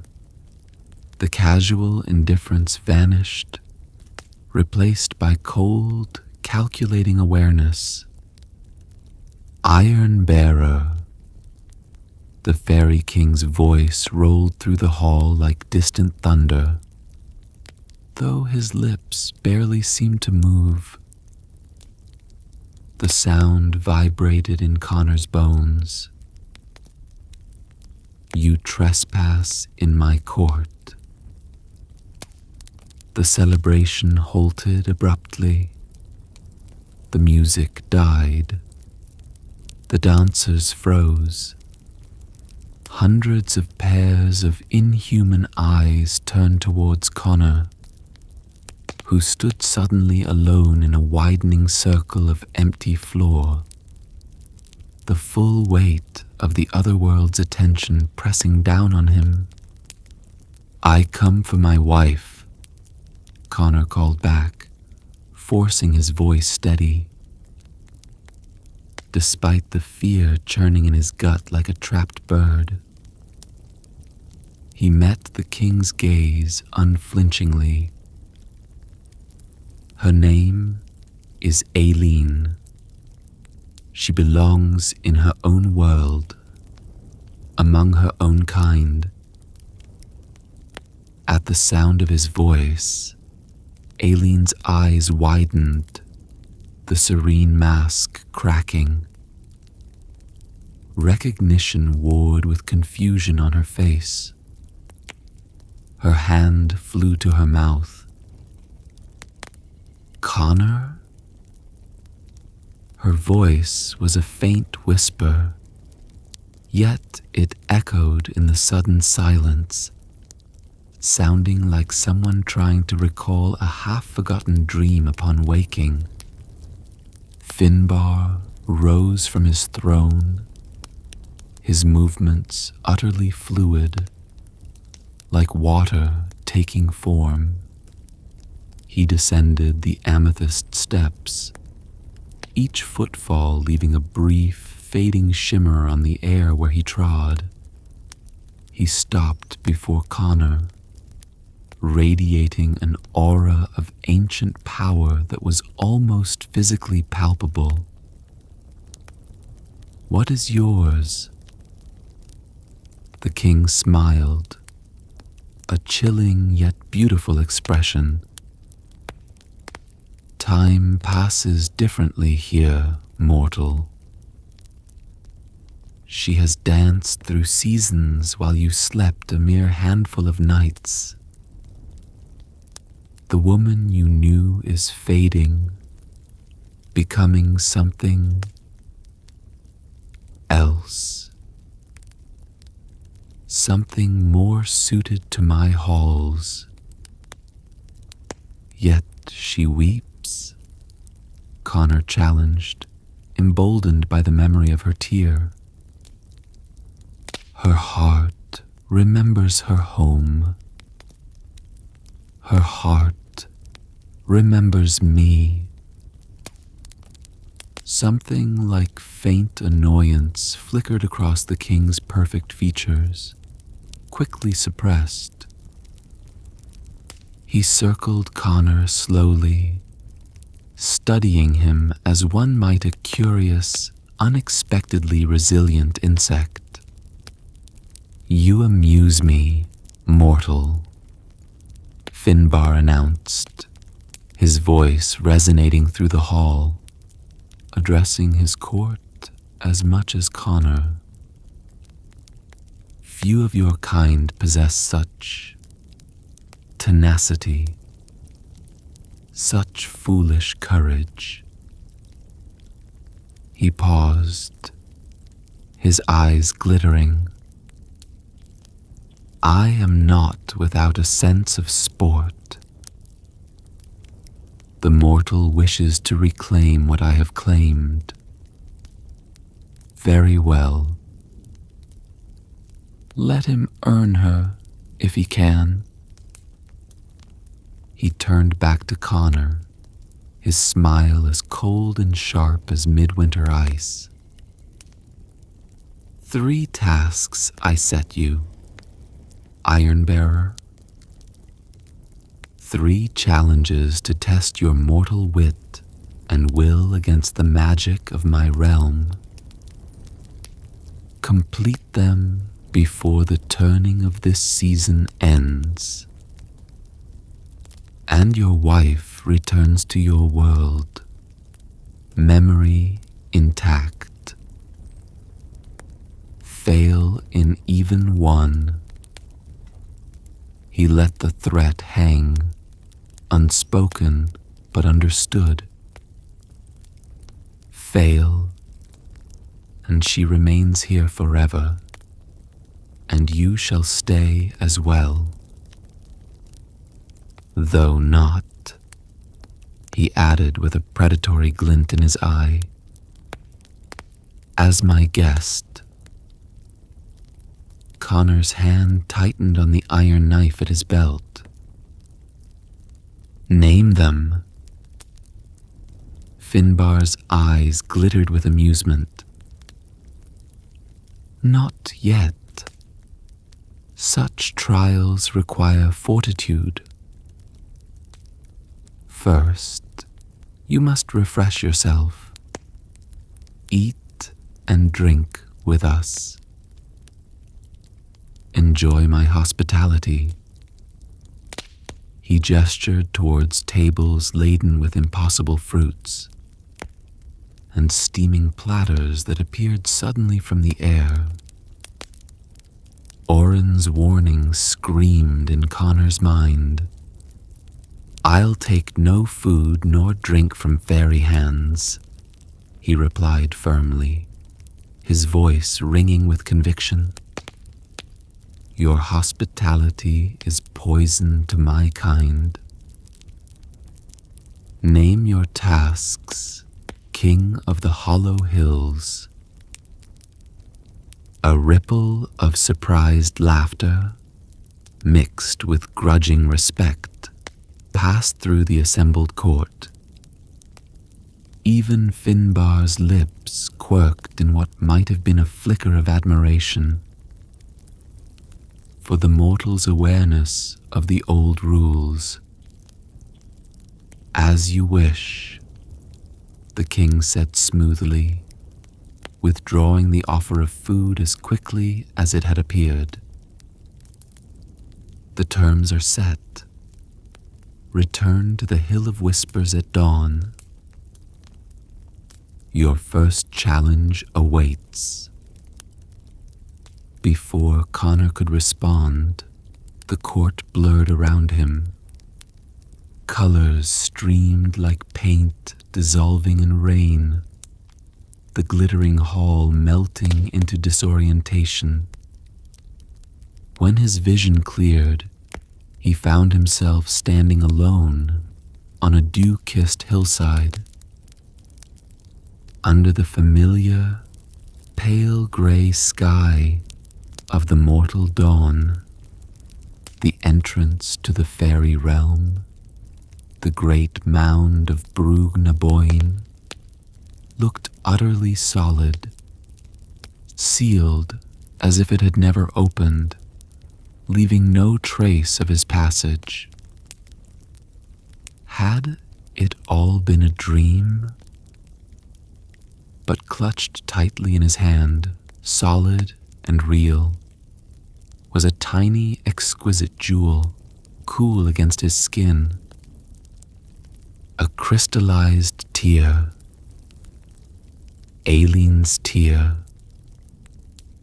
Proof that she was real, that she remembered, and that somewhere, beyond the veil he could no longer see, she waited for him still. He had 3 tasks to face, 3 impossible challenges to win her back from the heart of the Otherworld. Dawn was breaking, and the first task awaited. Dawn painted the impossible sky of the Otherworld in washes of pale rose and shimmering gold. As Conor found himself once more standing on the appointed Hill of Whispers, the air was cool and carried the scent of unknown blossoms. King Finnbhear sat upon a throne carved from a single enormous moonstone. That seemed to gather and amplify the nascent light. His court lounged around him on cushions of iridescent moss, their otherworldly beauty sharp and clear in the pre-dawn glow, their ancient eyes watching Conor with detached curiosity. Beside the throne stood an empty pedestal bearing a crystal jar, delicate as a blown bubble, yet radiating a subtle weight. "Your first task, mortal," Finnbhear announced, his voice carrying the crisp, cool clarity of autumn leaves scattering on frost. "Before the sun fully breaches the horizon, you must catch starlight in this vessel." He gestured towards the jar. A ripple of subtle laughter, light and mocking, as distant wind chimes passed through the assembled courtiers. "Starlight itself?" whispered one, a creature with moth wings dusted in silver. "Even our greatest sorcerers cannot hold light that has fled. The king's sport grows crueler." Conor stepped forward and took the crystal jar. It felt smooth and cool against his calloused palm, strangely heavy, as though waiting, expectant. "Begin," Finnbhear commanded, waving a dismissive hand towards the heavens. Where the brightest stars still lingered, though visibly dimming as dawn advanced. Conor stood motionless for a moment, his mind racing. Catch light itself? How? He scanned the sky, then let his gaze sweep across the surrounding landscape, his farmer's eyes instinctively seeking patterns, observing the natural world, even this unnatural one. He thought of Oren's counsel, of his grandmother's wisdom, about the simple magics woven into the fabric of the world. Then he saw it. The glimmer of dew scattered across a hollow further down the slope, catching the last pinpricks of starlight. "With your leave, my lord?" Conor asked, already moving towards the hollow. Without waiting for a definite reply, Finnbhear inclined his head slightly, a flicker of curiosity in his icy eyes.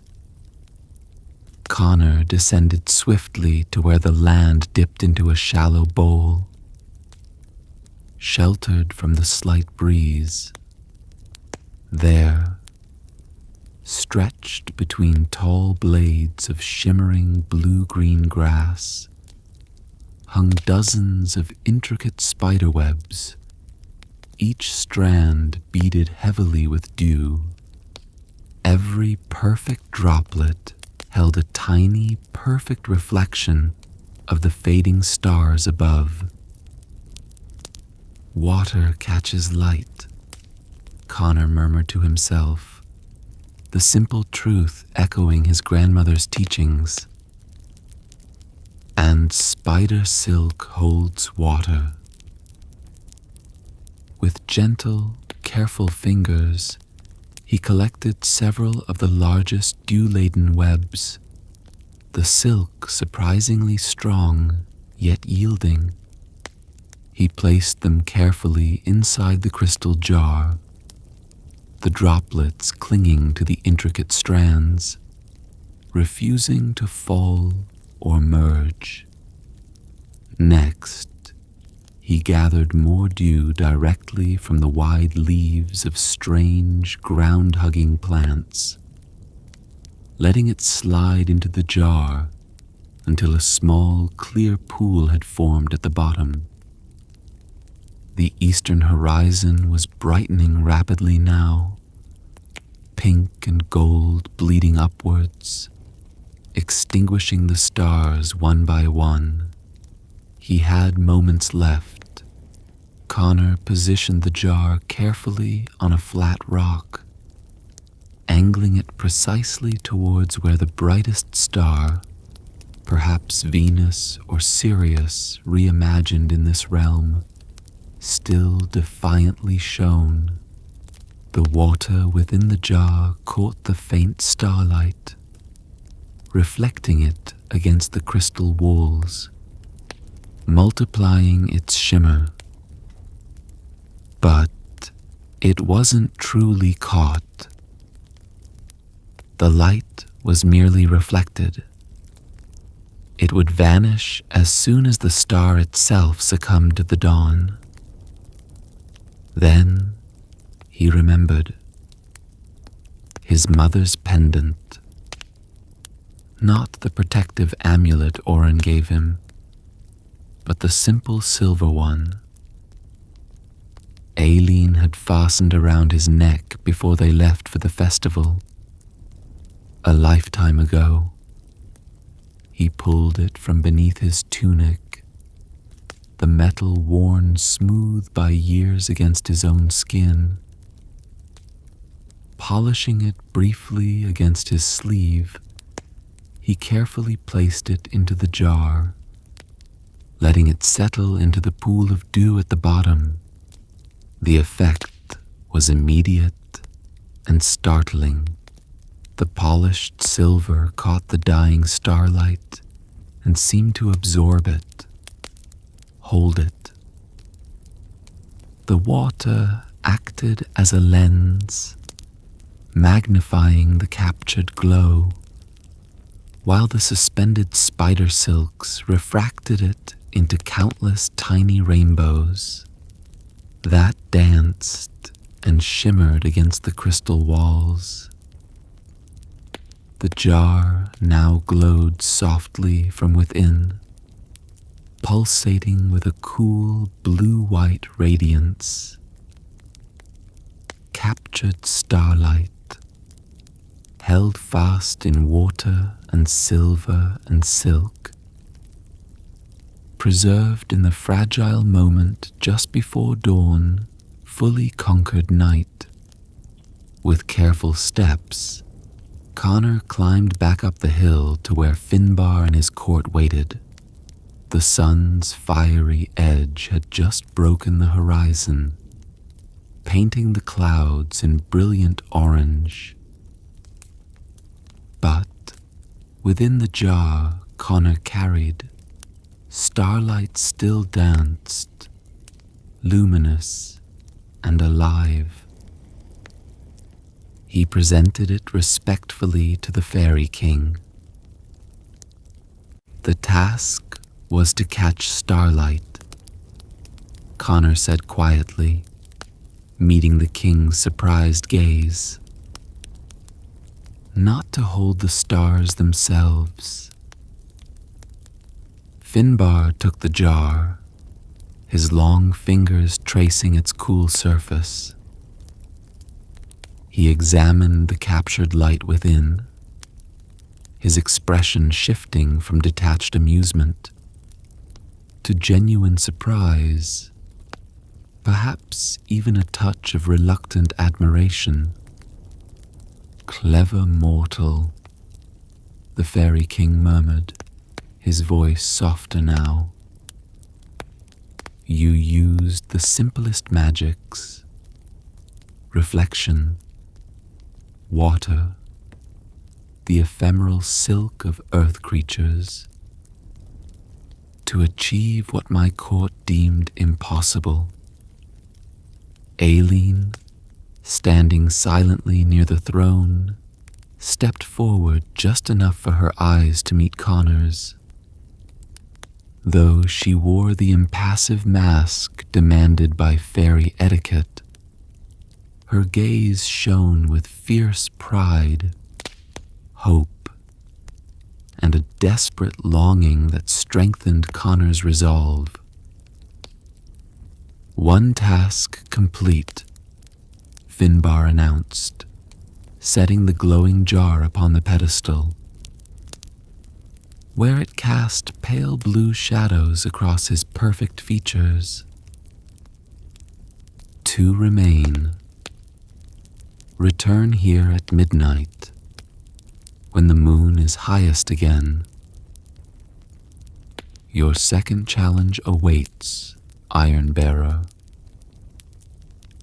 "It will not," he added, a sharp edge returning to his voice, "be so easily solved by dew and trinkets." With a gesture from the king, the court began to dissipate, fading like mist. as the otherworldly sun climbed higher, leaving Conor alone on the hilltop with the memory of Aileen's hopeful eyes. Midnight found Conor back on the Hill of Whispers, though the landscape had subtly shifted. The gathering was now held within a clearing deep in a phosphorescent woodland. High-backed chairs formed from living willow trees, their branches curving naturally to cradle each other, worldly occupant, formed a circle around a central space. Finnbhear's throne, larger than the others, seemed grown from the earth itself, its roots spiraling deep, while its crown reached skyward, adorned with clusters of glowing foxfire and luminous fungi that cast an eerie, shifting light. Aileen stood beside the throne, pale and silent in the strange glow. "Your second task, mortal," Finnbhear declared, his voice resonating through the clearing like wind whistling through hollow bones, "is one of breath and memory. Name every tree in my forest, from the smallest sapling to the most ancient oak, in a single breath. Fail, and you forfeit your claim." A ripple of cold amusement passed through the gathered fae. One courtier, whose face was sharp and vulpine, leaned towards another, whose skin resembled patterned bark. "An impossible task," the fox-faced one whispered, loud enough for Conor to hear. "Even an immortal with lungs like the north wind could not count the leaves of our endless woods, let alone name each tree before their breath gave out." Conor surveyed the challenge. The enchanted forest stretched away in every direction, vast and unknowable. Trees numberless as the stars, each likely possessing its own spirit, its own long history. No human lungs could hold enough air to name them individually. Finnbhear's smile was thin, confident, anticipating Conor's failure. "Begin when you are ready, human, or concede defeat now, and spare us the spectacle of your gasping." Conor closed his eyes for a moment, shutting out the mocking faces, the overwhelming forest. He reached deep within himself, remembering Oren's hurried lessons in the days before this quest began. The old hermit had insisted Conor learn fragments of the ancient language of the land, the Sean Gaelge, words of power that had named things long before the coming of men. Perhaps even before the Tuatha De Dannan themselves claimed these isles. "Focus," Oren had urged. "The true name holds the essence." "I am ready," Conor declared, opening his eyes, his gaze steady on Finnbhear. The clearing fell utterly silent. Even the night creatures of the enchanted wood stilled their songs, as if nature itself held its breath. listening. Conor filled his lungs slowly, deliberately, feeling the air expand his chest, drawing in as much as he possibly could. When he could take no more, he began to speak, his voice resonant, imbued with the power of the ancient words. Dare, he began, naming the oak, king of the forest. Quillian, holly, the evergreen guardian. Call, hazel, holder of wisdom. Sail, willow, bending by the water. Seech Geel, hawthorn, keeper of the threshold.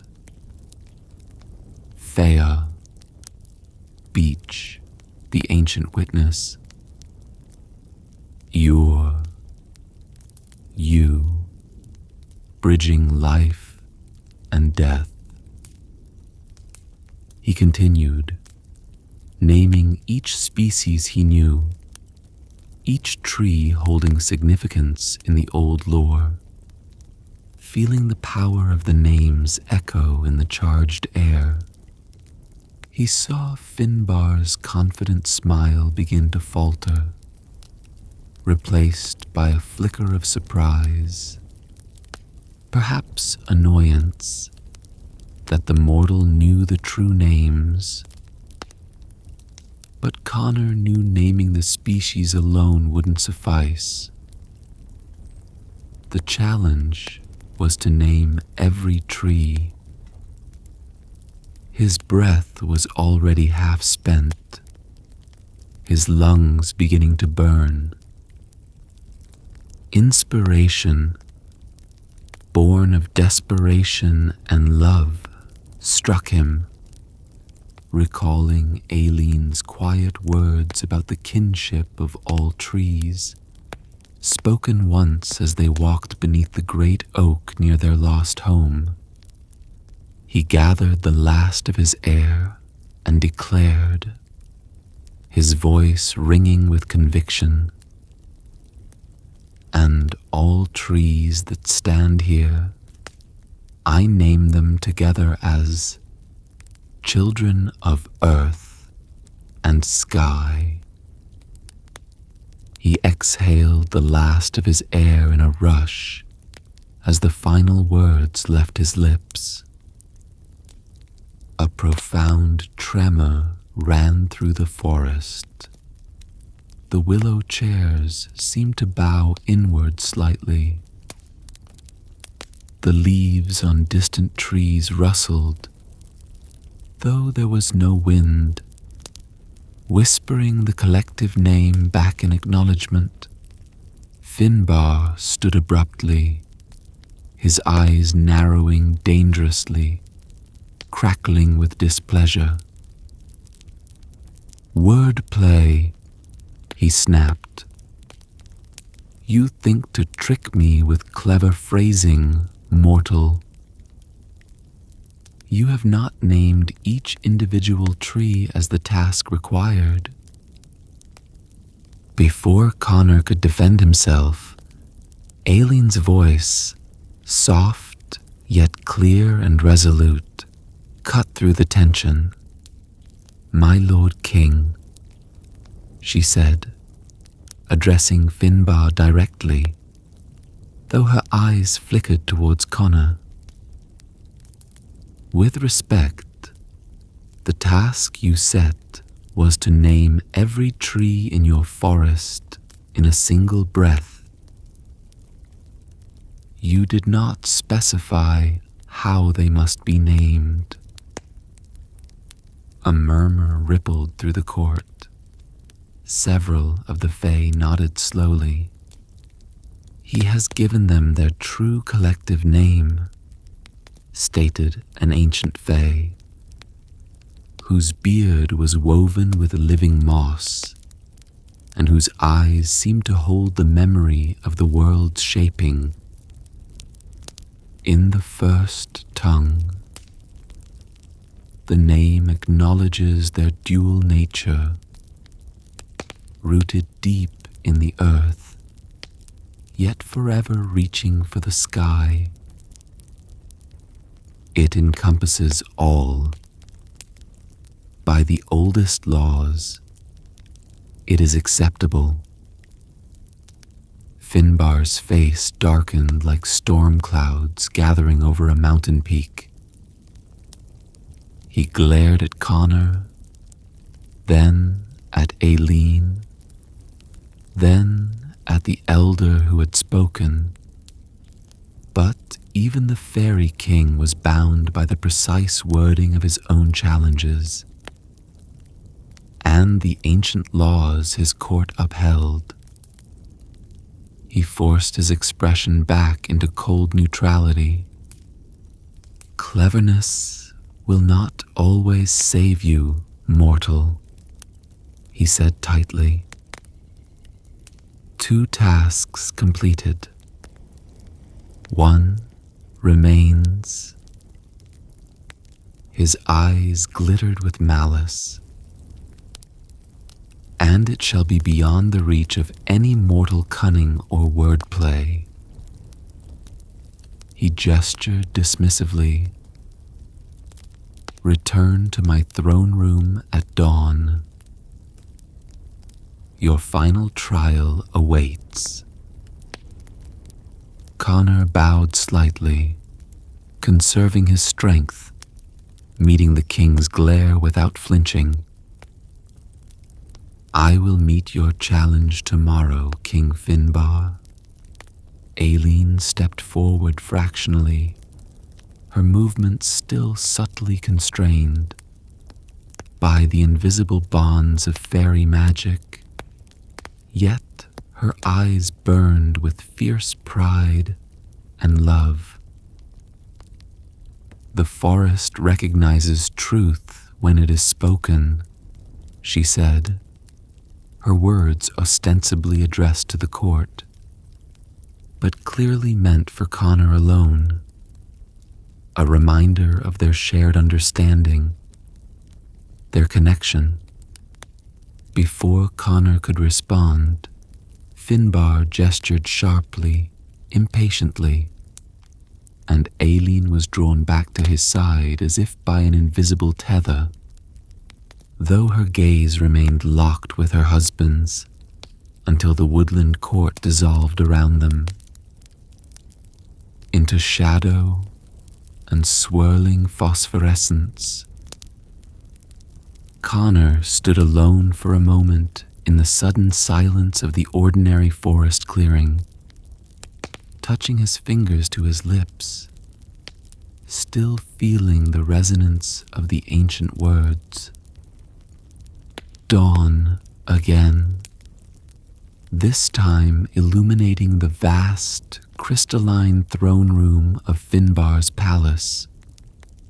Conor stood before the amethyst throne for the 3rd and final time, exhaustion pulling at his bones, but his shoulders squared, his resolve absolute. This was the last barrier. Your final task, Iron Bearer, Finnbhear announced, his voice like frost forming on glass, devoid of any warmth or amusement now. Requires nothing of wit, nothing of strength, nothing, in fact, but stillness and silence. The corner of the fairy king's lips curved into what might have passed for a smile on a human face, but on his, it resembled the predatory assessment of wounded prey. Aileen stood beside the king's throne, her face unnaturally serene, passive.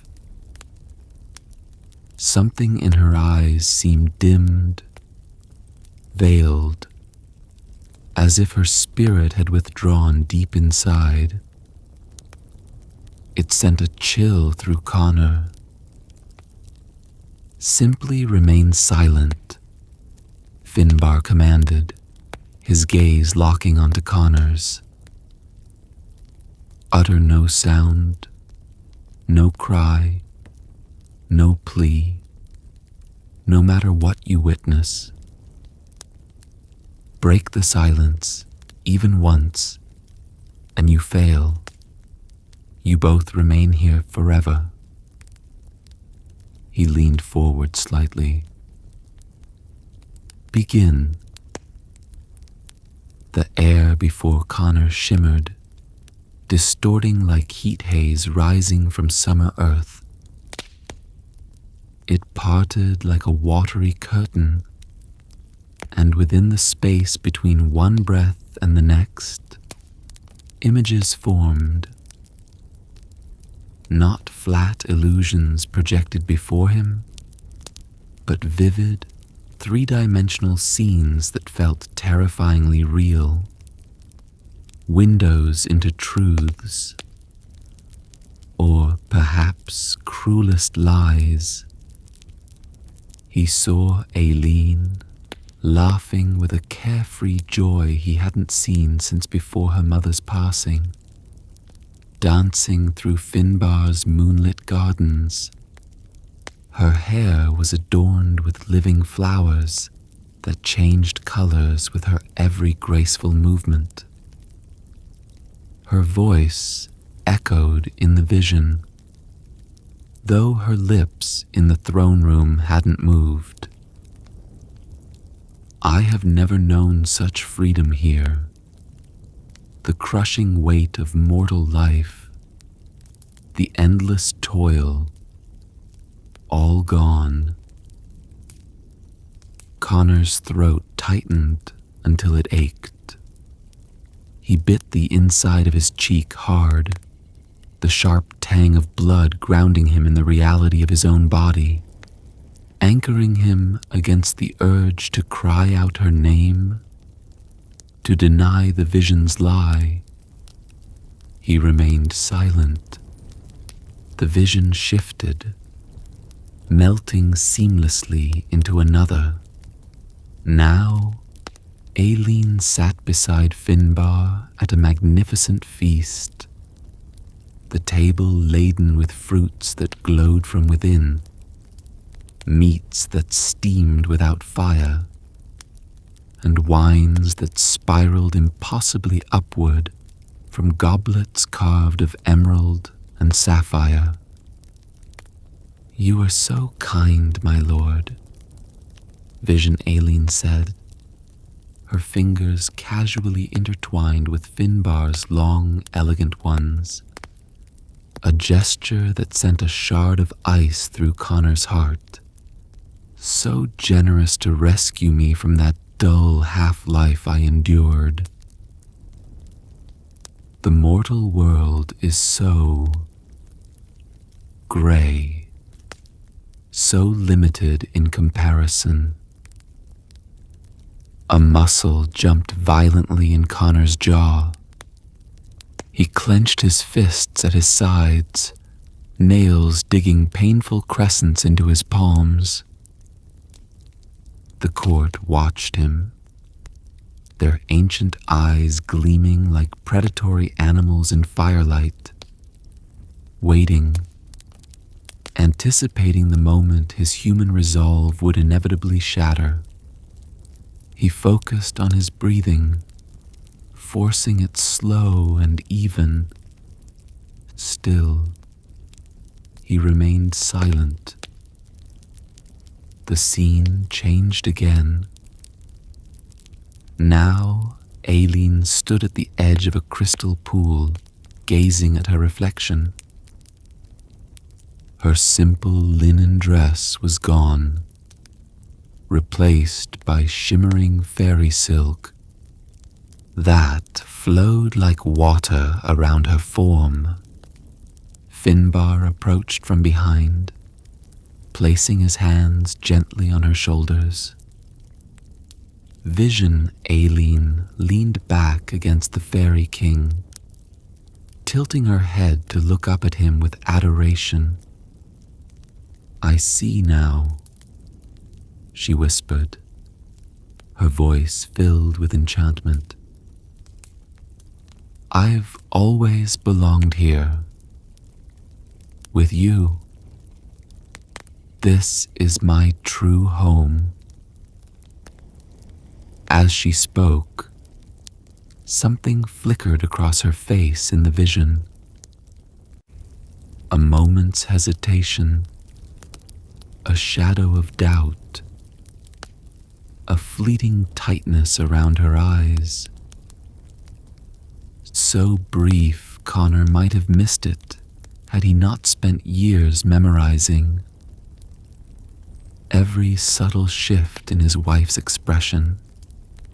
He'd seen that exact look before, years ago, when she'd politely told the notoriously bad-tempered miller's wife that her bread was delicious, despite it being burned black on the bottom. It was Aileen's face when she was forced to lie. And then, as the vision, Aileen turned slightly in Finnbhear's embrace, ostensibly adjusting her silken gown. Her fingers formed a shape against the shimmering fabric, hidden from the king's view within the vision, but clear to Conor watching from outside it. 3 quick, distinct taps, followed by 2 slower ones. Their secret signal, the one they had created during their forbidden courtship, used to communicate past the watchful eyes of her disapproving father. "I am here. I am waiting. Stay strong." Conor's heart soared, relief washing through him with the force of a physical blow, even as his face remained impassive stone. These were not truths he witnessed, but cruel falsehoods spun from fairy glamour, designed specifically to break his spirit. And somewhere deep within the spell, his Aileen, his true Aileen, was fighting back, sending him messages only he could possibly recognize. The visions grew more elaborate, more psychologically painful. Aileen walking hand in hand with Finnbhear amongst starfields, plucking constellations from the void like ripe apples. Aileen poring over ancient, leather-bound tomes of fairy knowledge in a vast library, looking up to say dismissively how limited his world was, how small his thinking. Aileen laughing with Finnbhear's courtiers, her laughter sounding brittle, unlike her own warm mirth. But now Conor watched differently. He searched each vision, not for proof of her betrayal, but for the flaws, the hidden signals. And he found them. The way she tucked a stray strand of hair behind her left ear 3 times in quick succession, their old signal for danger or urgency. The almost imperceptible way she rubbed her thumb across the plain band on her ring finger, a reminder of their vows, their bond. the specific pattern of her blinks when Finnbhear wasn't looking directly at her. Hold fast. I love you. Hours passed, or perhaps days. Time flowed like smoke in this realm. Conor's legs trembled with the sheer effort of standing motionless for so long. His throat was raw from suppressing cries, his muscles screaming from forced stillness. But still, he remained silent, his eyes never leaving the cruel, elaborate pantomime playing out before him, drawing strength from the secret messages woven through the lies like threads of gold in rough cloth.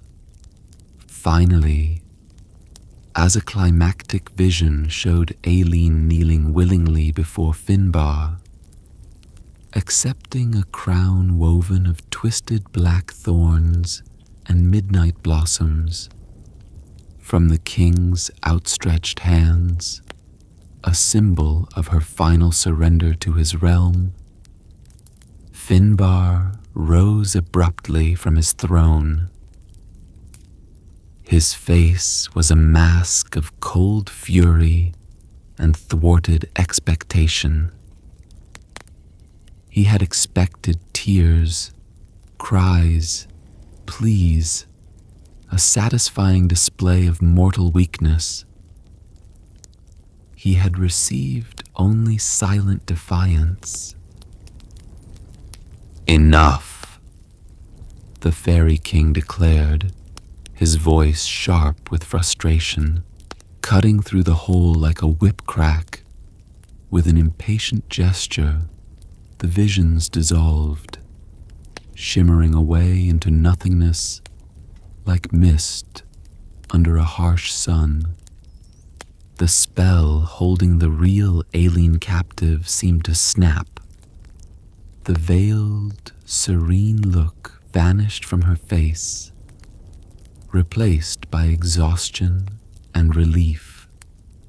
She stumbled forward as if suddenly released from invisible bonds. Conor surged forward instantly, catching her before she could fall, his arms closing around her, solid and real, an anchor in the swirling magic of the fairy court. The final task was done. The cruel visions dissolved like mist under a strong sun, leaving behind only the echoing silence of the vast fairy hall.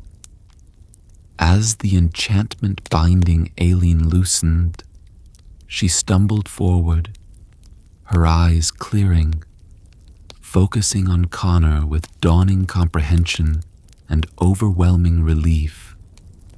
He caught her before she could fall, his arms encircling her, with the grounding certainty of homecoming, holding her tightly against the frantic beating of his own heart.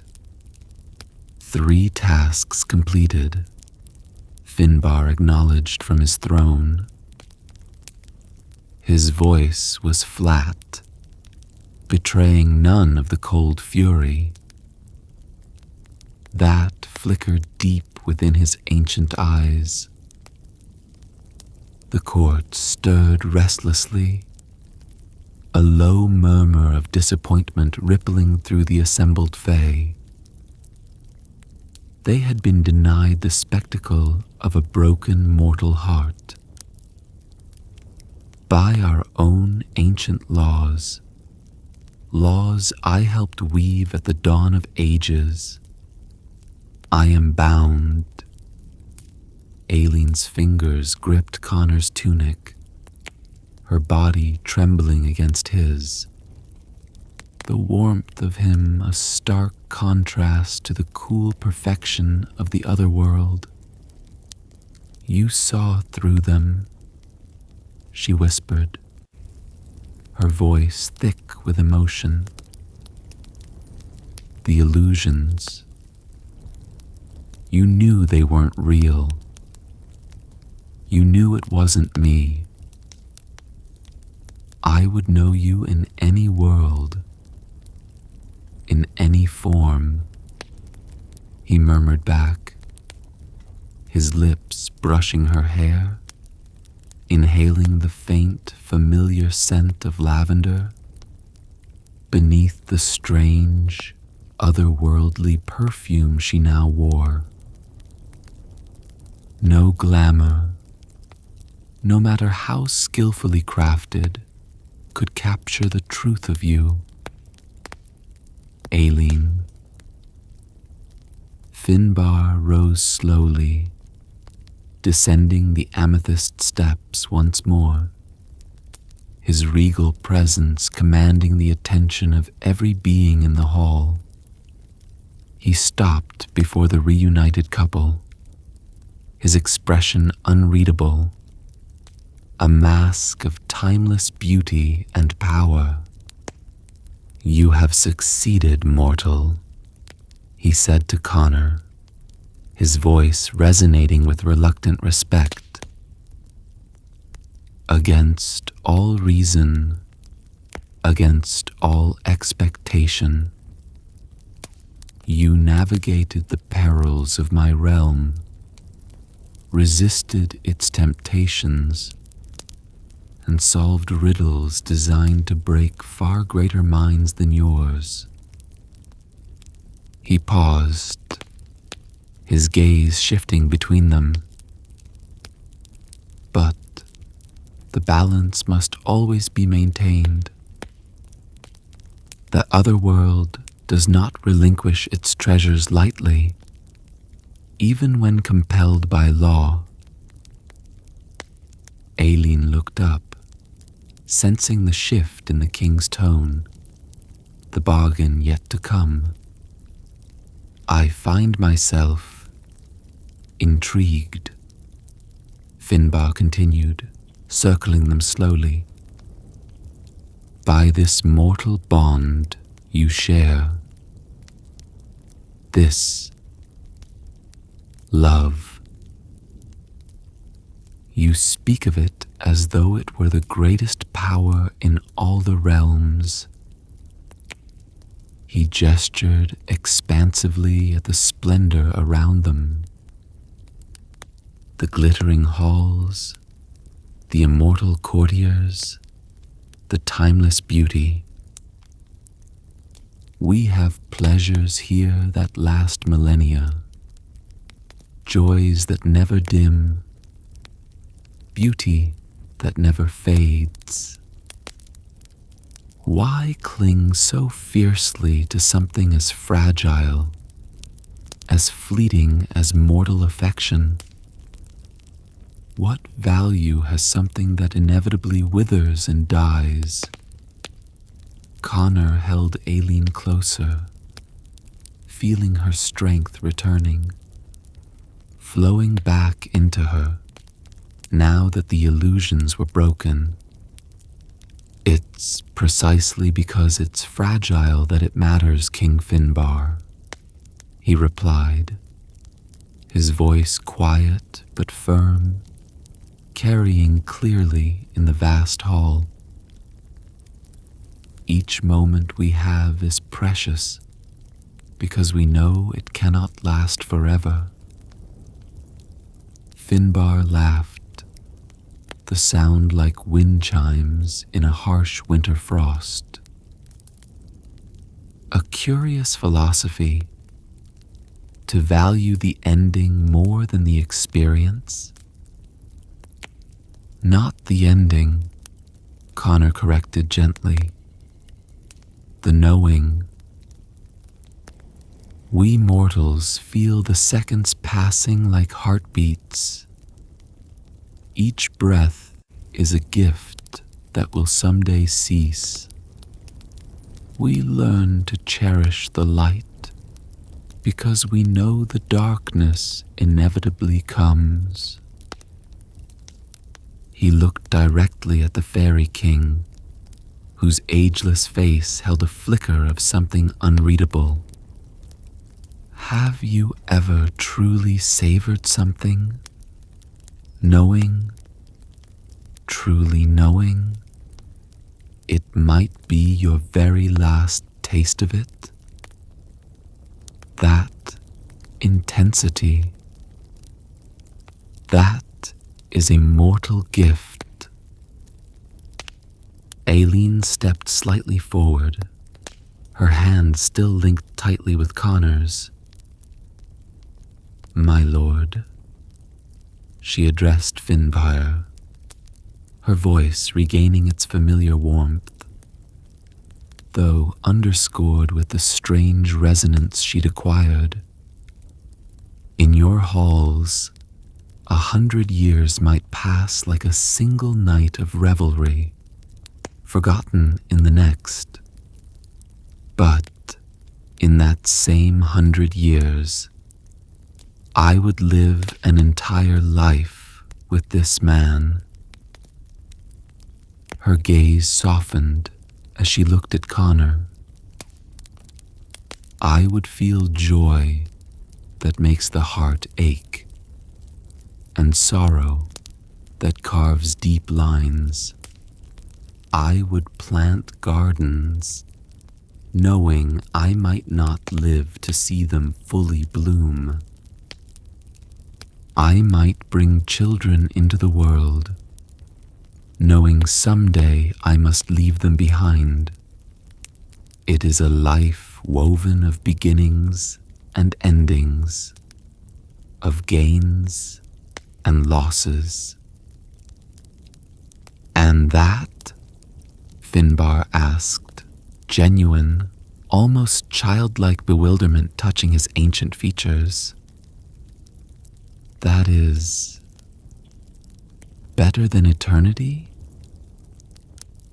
It's real, Aileen answered simply. It's ours. The Fairy King fell silent, studying them both intently. The court held its collective breath, the faint, ethereal music that always hovered in the air, seeming to pause. He walked to a vast crystal window that looked out not upon the earth above, but upon landscapes impossible in the mortal realm, mountains that floated among swirling nebulae, forests where each leaf sang a different note in an eternal, complex symphony. I was mortal once, Finnbhear said softly, the admission sending a shockwave of murmurs through his ancient court. They stared at their king, stunned by this revelation. So long ago, he continued, his voice distant, that sometimes I wonder if I dreamed it. He turned back, reaching out a long, elegant finger, hovering it near Conor's chest, directly over his heart. I can almost feel it, that frantic drum counting out your finite days. I had forgotten the urgency of it, the terrible, beautiful urgency. Then you understand, Conor said quietly. No. Finnbhear withdrew his hand, a shadow crossing his face. I envy. There is a profound difference. He looked from Conor to Aileen, his gaze lingering on the strength of their clasped hands, the unwavering love in their eyes. Way Tuatha De Dannan. He spoke the name of his people with a strange, sad reverence. We were not always as we are now. we sought immortality, power, escape from decay and loss. We crossed from the fading world into this. He gestured at himself, at the timeless, changeless perfection of his form and his realm. We gained everything we desired, except perhaps the ability to truly care whether we gained anything at all. He looked directly at Aileen, and for the first time, his gaze held something. Other than possessiveness or aesthetic appreciation. When you love something that will die, Finnbhear said, his voice barely above a whisper, you cherish it differently than we cherish our eternal, unchanging treasures. Your love burns brighter because it must burn faster. A fleeting expression, almost human in its vulnerability, crossed his face. A flicker of memory, of regret, of a mortal life surrendered millennia ago. I took you, he admitted, his voice low, because that light in your song, that fierce, fragile spark, it reminded me of something I had lost. I thought, in my arrogance, I could possess it, keep it here, untarnished. A sad, self-aware smile touched his lips. But possession isn't the same as understanding, is it? No, my lord, Aileen answered gently. It isn't. Finnbhear looked between them again. These mortals who had braved his realm faced his power, not with magic or weapons, but with a simple, stubborn truth he had long forgotten how to feel. Perhaps, he said finally, his voice regaining some of its regal authority, though softened now by this strange encounter. That is the one true magic we immortals cannot master. To love knowing that loss awaits. To choose it anyway, with open eyes.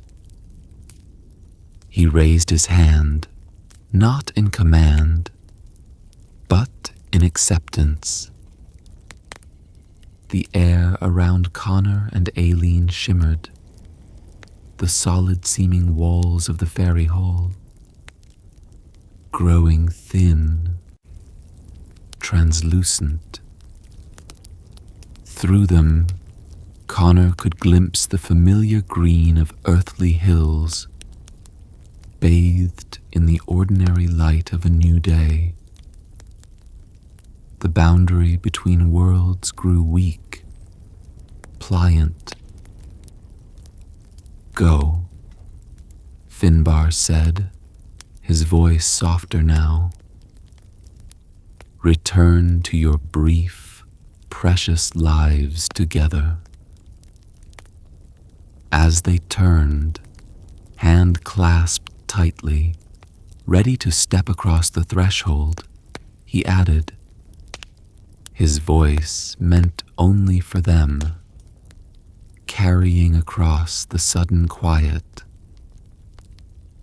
When you speak of this journey in the long years to come, remember this: even kings can learn. He watched them step through the shimmering veil, leaving the eternal twilight of his realm for the harsh, beautiful light of their own world. Then, with a sigh that sounded like the turning of ages, King Finnbhear turned back to his glittering, immortal, and suddenly very lonely court. The morning sun struck Conor's face with an unfamiliar, almost painful intensity. After what felt like months spent beneath the perpetually twilit skies of Finnbhear's realm, the bright clarity of ordinary daylight was a shock to the system. Beside him, Aileen shielded her eyes with a slender hand. Her face turned upward as if drinking in the simple, forgotten miracle of a mortal sun. "We're home," she whispered, the words catching in her throat, thick with emotion. Home. The word rang strangely in Conor's ears as they stood upon the grassy slope of the great mound at Brugh na Boyne. Behind them, the entrance had sealed completely, leaving only ordinary earth and ancient, weathered stone. The air smelled of damp grass, soil, and the familiar tang of the nearby river.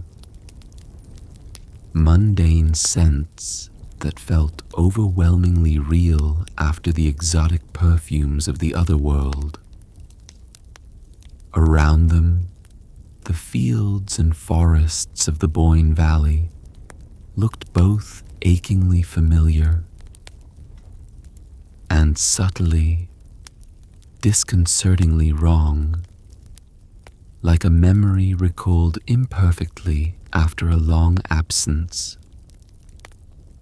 They walked hand in hand down the worn path leading away from the mound, back towards the distant hope of their village, each step carrying them further from the realm of magic and deeper into their own interrupted lives. The lane seemed narrower than Conor remembered, the hedgerows wilder, taller, untrimmed. A feeling of unease prickled at him. "Something's different," he murmured, tightening his grip on Aileen's hand. The first person they encountered was old Thomas, the farmer whose lands bordered theirs, mending a fence near the track. He looked up as they approached, squinted, and then dropped his hammer with a clang. The ruddy color drained from his weathered face, leaving it pale and slack with shock. "Sweet, merciful Christ," he gasped, instinctively making the sign of the cross, his eyes wide with disbelief. "Conor? Aileen? Is it? Is it truly you? Or have my old eyes begun to play cruel tricks on me in my dotage?" Conor stepped forward, his heart sinking with a sudden, chilling premonition. "It's us, Thomas. We've returned." The old man shook his head slowly, his gaze traveling over them, taking in their subtly changed appearance, the faint, otherworldly shimmer that still clung to Aileen. "Returned?" he echoed, his voice trembling slightly. Saints preserve us. 3 winters have passed since you vanished off the face of the earth, lad. 3 harvests come and gone. We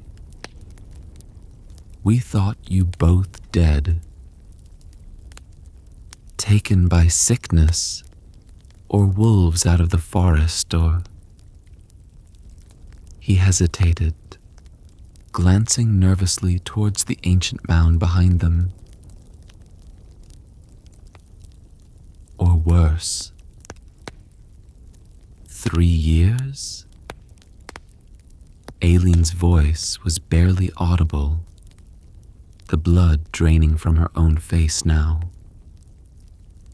In the Otherworld, Finnbhear had spoken of seasons turning, but the time had felt fluid, compressed. 3 whole years lost from their lives. News of their impossible return spread through the village like wildfire. Faces appeared in doorways and windows, some filled with tearful joy, others clouded with suspicion and fear. Had they truly returned? Or were these fetches fairy duplicates sent to wreak havoc? Children who had been toddlers when they left now stared at them with wary eyes. Unfamiliar strangers stepping out of a frightening local legend, hiding behind their mother's skirts. When they finally reached the spot where their cottage had stood, their home, their hearts sank further. Another family's laundry hung drying in the familiar yard. A stranger's chickens pecked in the dirt where Aileen's herb garden had been. A tall man, vaguely familiar, emerged from the doorway, his expression shifting rapidly from surprise to disbelief, and then to dismay. It was Brian, Conor's younger cousin. Conor? Aileen? How can this be? Brian stammered, his voice unsteady. We mourned you. Where have you been all this time? It's a long tale, Brian, Conor replied wearily. The fantastic truth too unbelievable, too dangerous to speak aloud here. The weight of 3 lost years pressed down on him. You abandoned your home, Brian said, recovering his composure, though his face remained pale. The cottage stood empty. The fields lay fallow. When the second winter came and you hadn't returned, the village elder granted me the land. No one expected you to ever come back. You thought us dead, Conor acknowledged, struggling to quell the surge of anger and loss rising within him. This was his home, built with his own hands for the woman standing heartbroken at his side. We did, Brian admitted, unable to meet Conor's gaze. We held the wake. The priest said the prayers for your souls. Aileen stepped forward then, placing a calming hand on Conor's arm. Her eyes, holding the strange, deep wisdom she had acquired in the Otherworld, met Brian's, "We don't blame you, cousin," she said softly, though her voice trembled slightly. "You did what seemed right, but we have returned now." That night, they slept not in their own home, but in a small attic room in the village headman's house, offered out of bewildered pity and perhaps a touch of fear. They were honored guests and frightening strangers both.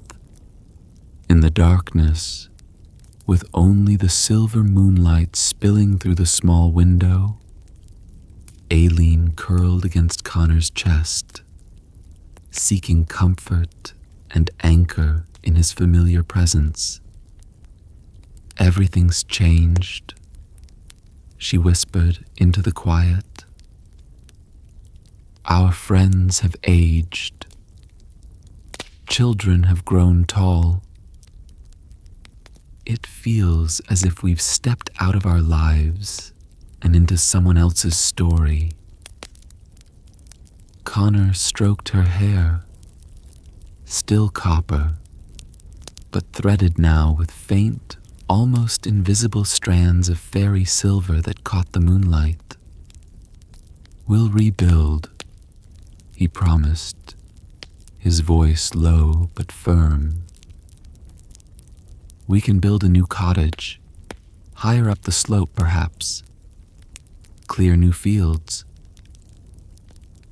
"And what of the mark Finnbhear spoke of?" Aileen asked, her hand instinctively touching her temple. "The connection? I can still hear it sometimes, Conor. The fairy music, like a distant echo on the wind, especially when the moon is full. Then I shall learn to listen for it too," he vowed, holding her tighter. "Whatever comes now, whatever this new life holds, we face it together." Outside their borrowed window, the night wind carried the scent of damp earth and approaching autumn. 3 years lost, plucked from the heart of their lives. The seasons had turned without them, indifferent to human sorrow or fairy bargains. This, they realized, was the price of brushing against magic. Returning to find yourself a living legend in your own lifetime. A ghost stepped out of old tales, forever changed, forever marked as strangers in their own home. Tomorrow, they would begin again. Tonight, they held each other close, two travelers stranded between worlds, finding solace only in each other.